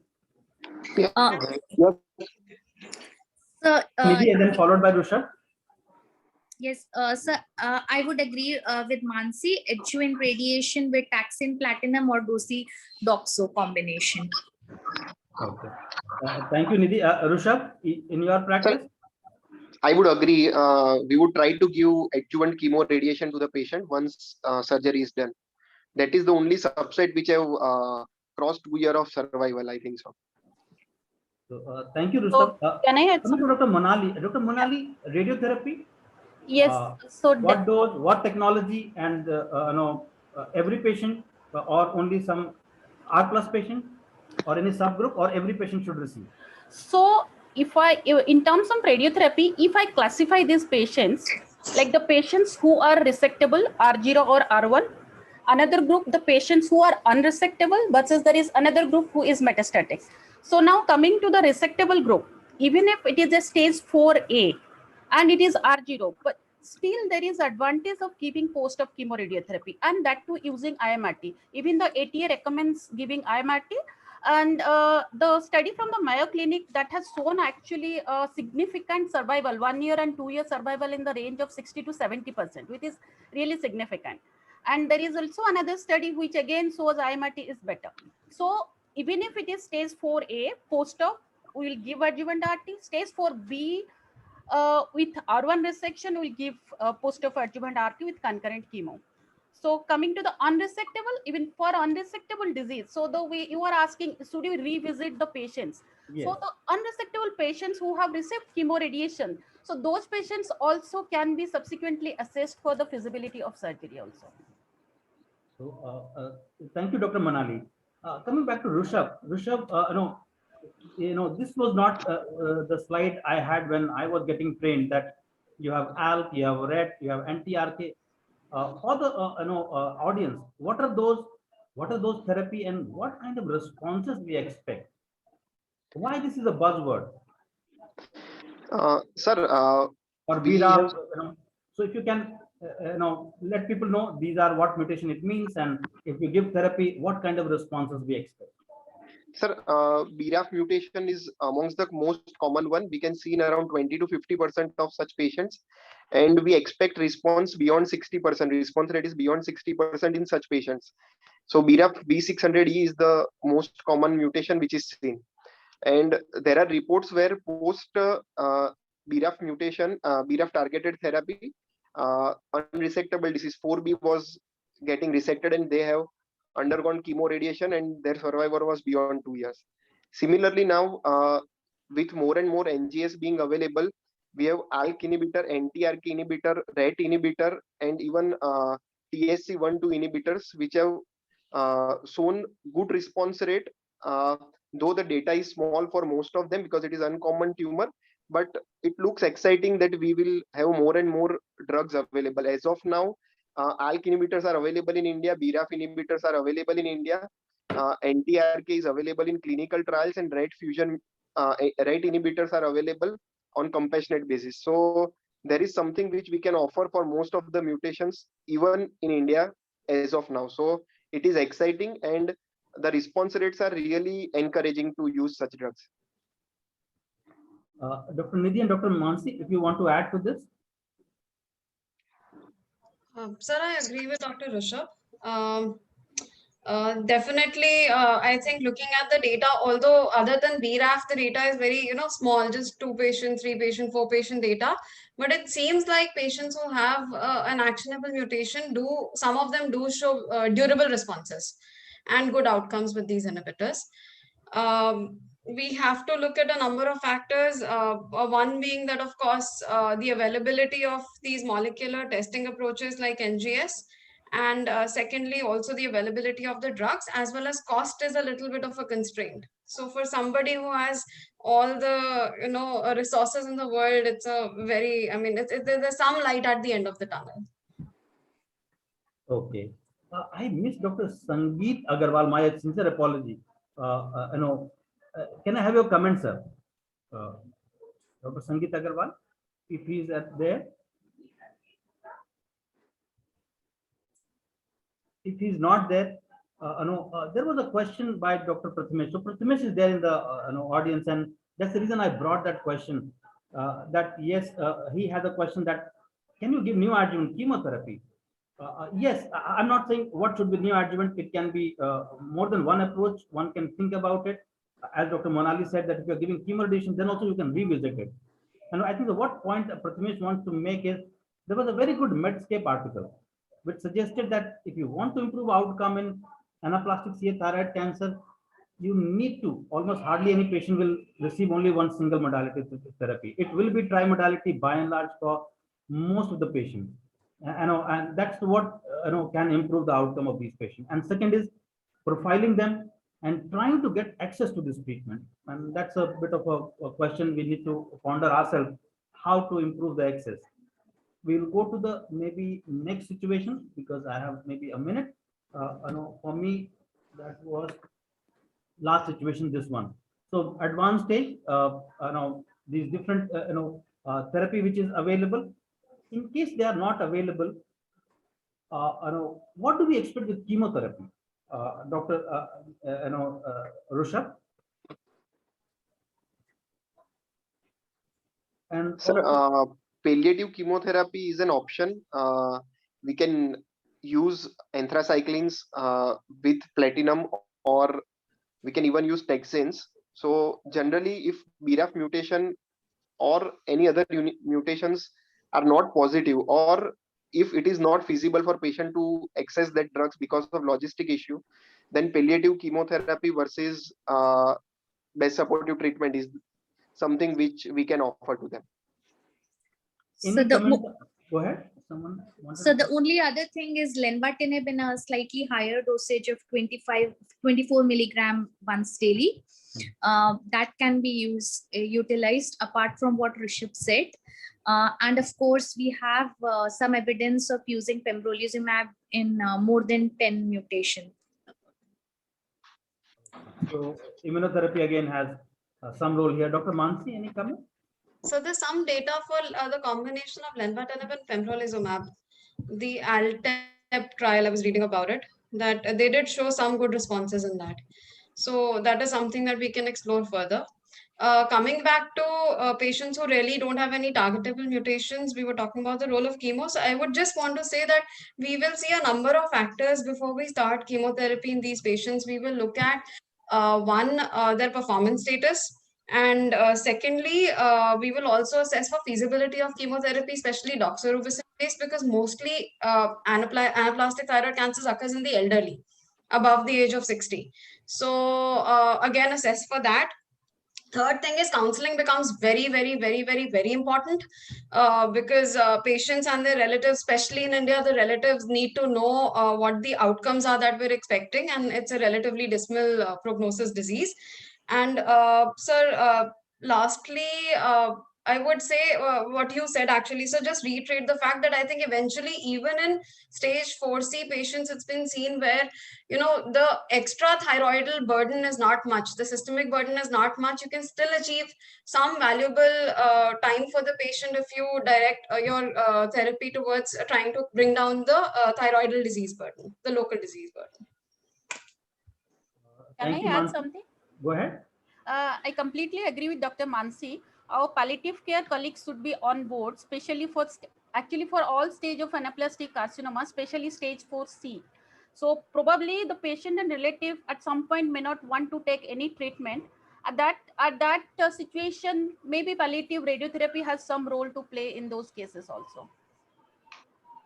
Thank you, Dr. Manali.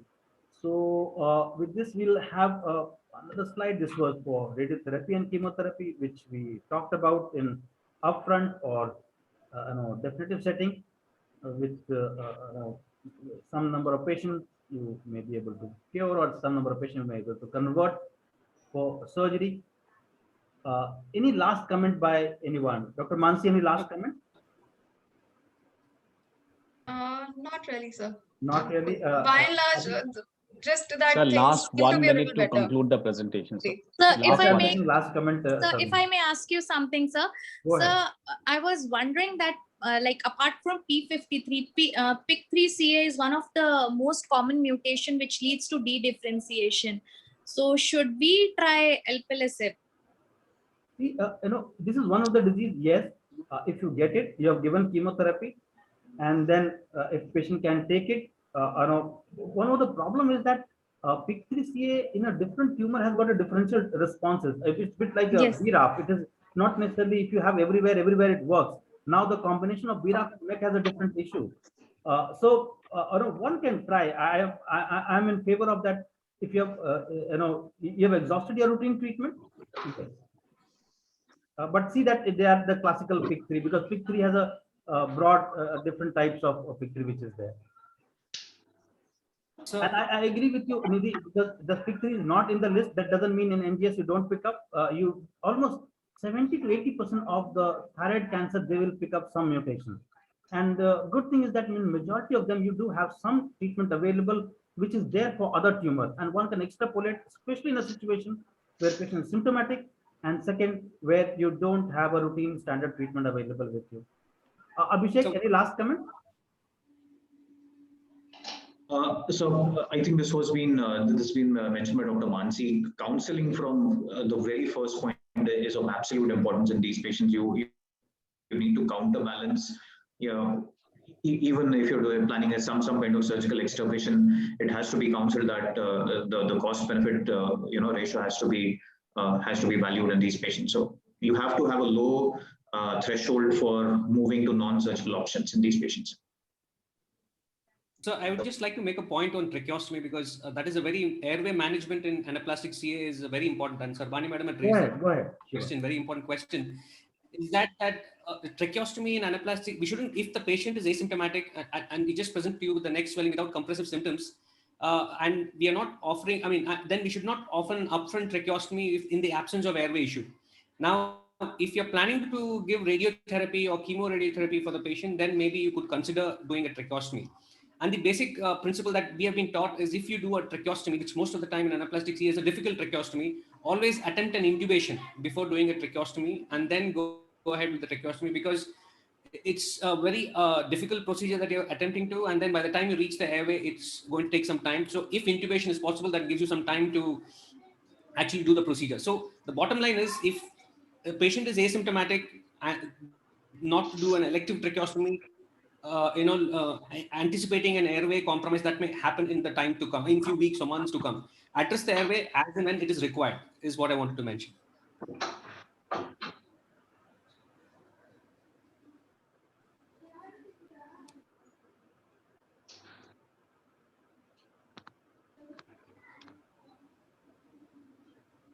Thank you. Dr. Monali, any last comment from you?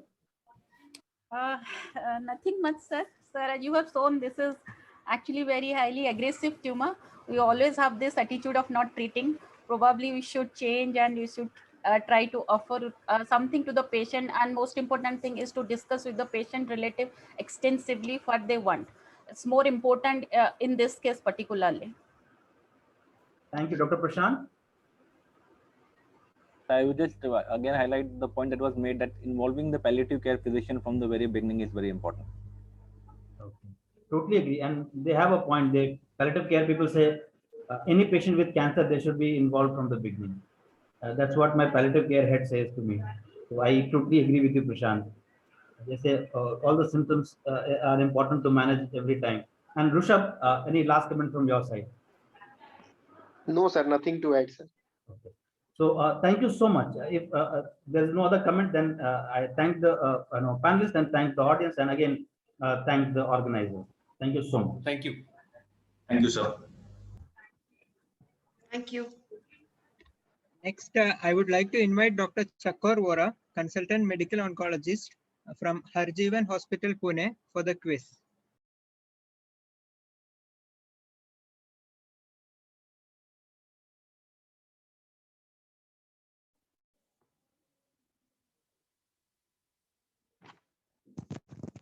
Good evening, everyone. Am I audible? Yes, Chakor, you're audible. Okay. It was a fantastic discussion led by Kumar sir and all the panelists. Just a few points for all the participants in the quiz. There will be total 10 questions out of, and each question will have 4 options, out of which only one will be a correct answer. After the question will be read out to you, you will be given 30 seconds to think and submit your answer. The options will be displayed on your screen, and you have to select only one option for each question. There is no negative marking. And last but not the least, names of the top 3 performers or the winners will be declared by the organizers tomorrow evening. Arham, can we begin the quiz? Can we have the first question?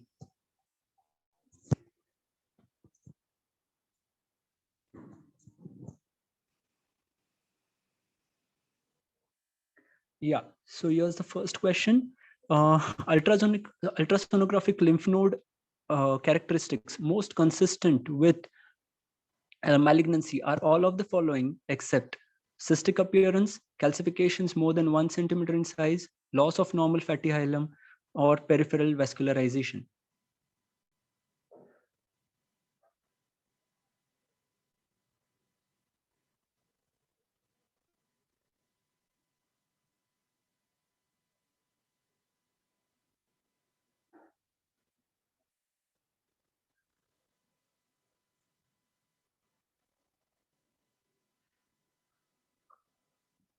Next question.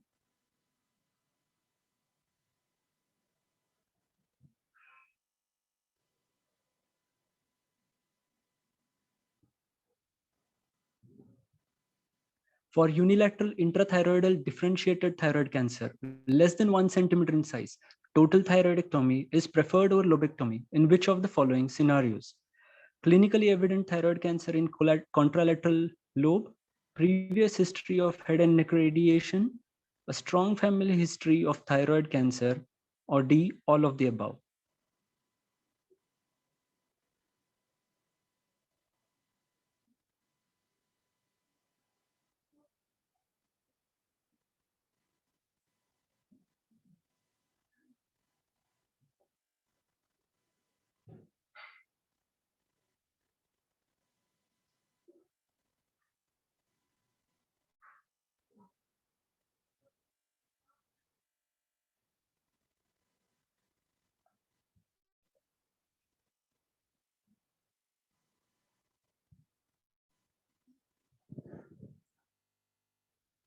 Can we have the third question?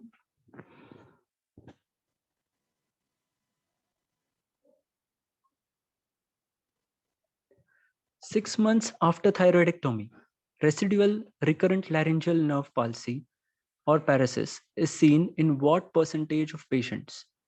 1%, 8%, 5%, or 0%?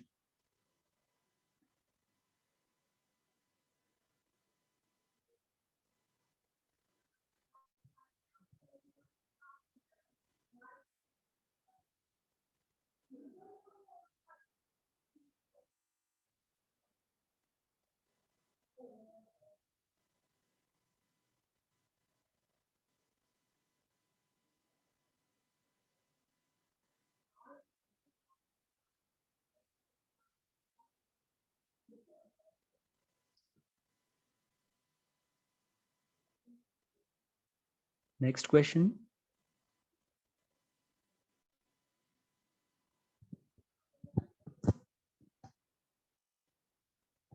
Radio iodine is administered after thyroidectomy in patients with differentiated thyroid cancer for which of the following?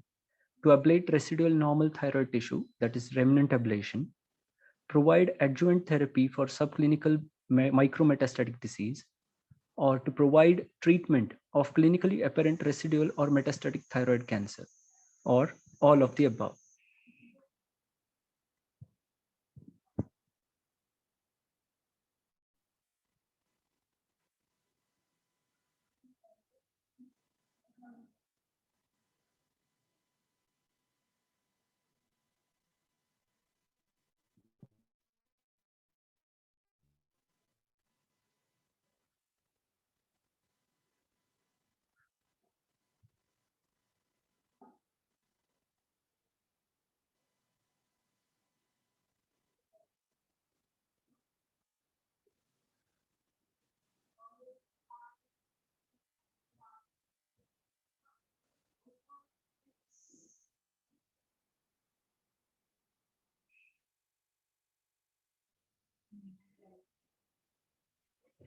What is the optimal level of serum TSH to obtain optimal uptake of radioiodine? 0.5 to 2 milli international units per liter, 3 to 5 milli international units per liter, 10 to 15 milli international units per liter, or more than 30 milli international units per liter.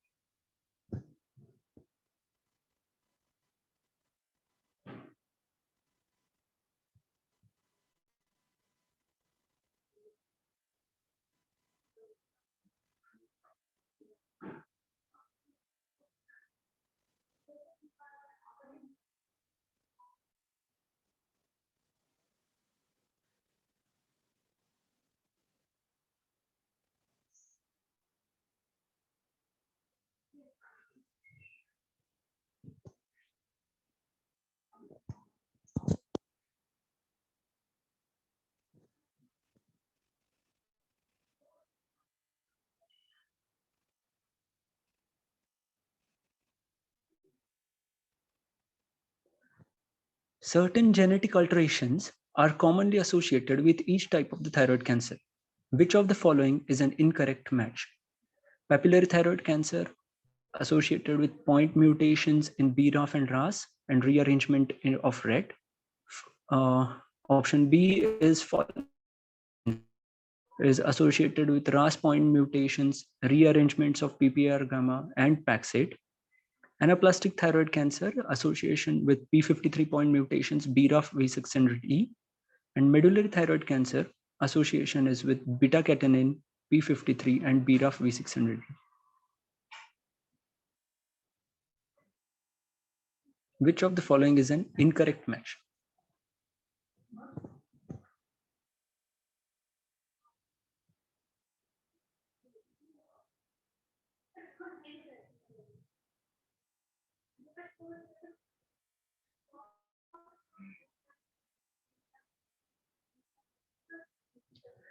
Coming to the systemic therapy, recommended dose of which of the following tyrosine kinase inhibitor is incorrect or is wrong?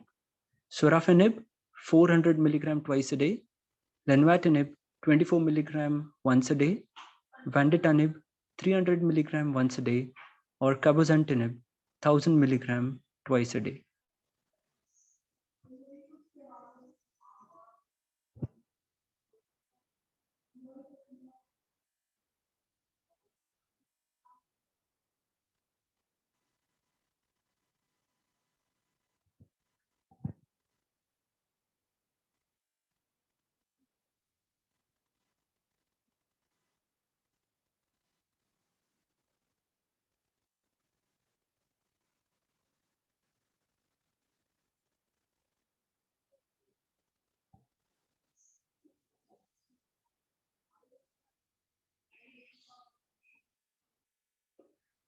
The eighth question, QTC prolongation is a most commonly noted adverse effect of which of the following tyrosine kinase inhibitor?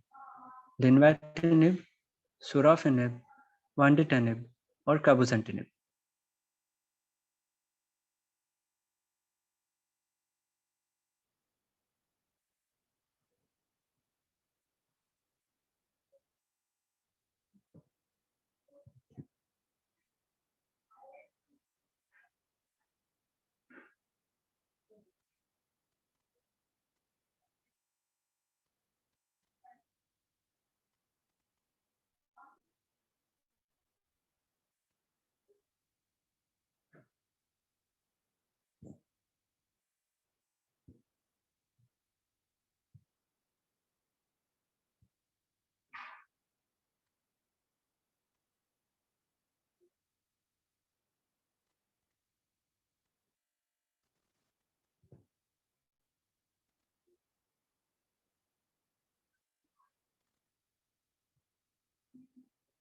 Question number 9.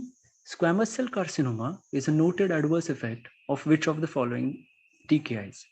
Selpercatinib, pralsetinib, bemurafenib, or vandetanib.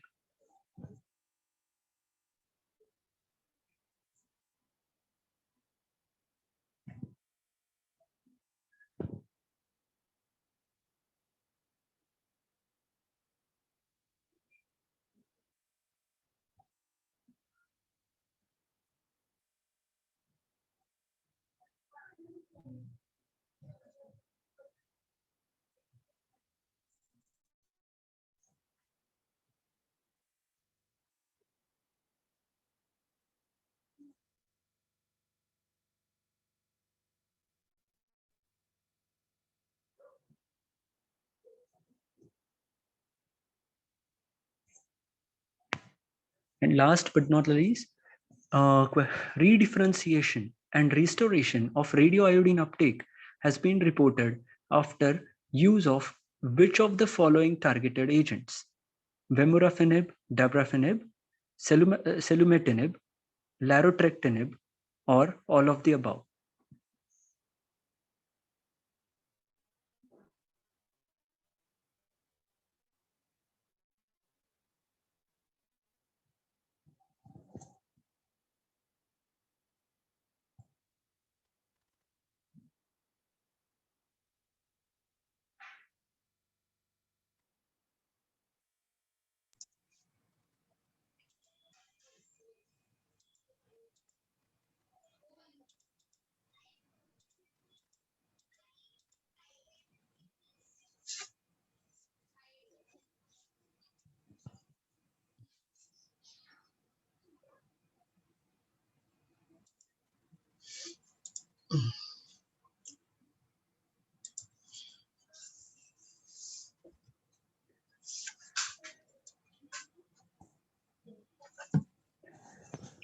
Thank you everyone for participating. Over to Ashay sir. Yeah, hi. Thanks. Thank you, organizers. Thank you for, inviting me for this final session. Definitely, there cannot be just a take-home messages. There are messages actually, right? I think each minute of this meeting was so important. Right from the, I really don't think so. Like even if you read any textbooks, you can get so much of information at a detail with what you can say with such a intensive discussions. So definitely to begin with, Dr. Gauri first discussed about the surgeries in the thyroid cancer, followed by Dr. Parag, and then definitely we have two debates. One was on the differentiated cancers about sorafenib, lenvatinib. Definitely there was an era when sorafenib was the torchbearer in this group, but then now we have so many other options available. And now there was a very good discussion by Dr. Vanita, Dr. Vikas, and Dr. M.V. Chandrakant, and definitely Dr. Vanita madam showed, like you can read maybe 10 textbooks and, maybe journals, but I think experience is one of the most important thing. And what I always say that, these are all are rare tumors, definitely maybe in TMH or maybe in Apex Institute, we see them quite often, but then not really in the practice. So most of the times the guidelines really do not help that much, but I think it's a practical experience of our senior colleagues or teachers that I always keep telling. And then two wonderful panel discussions, thanks to Dr. Devendra Chokar with his dynamic expertise and taking every relevant points from all the panelists, and definitely Dr. Kumar sir. Again, Kumar sir always know how to take out all important points in any panel discussions. So wonderful discussions, and to end it with Dr. Chokor's quiz.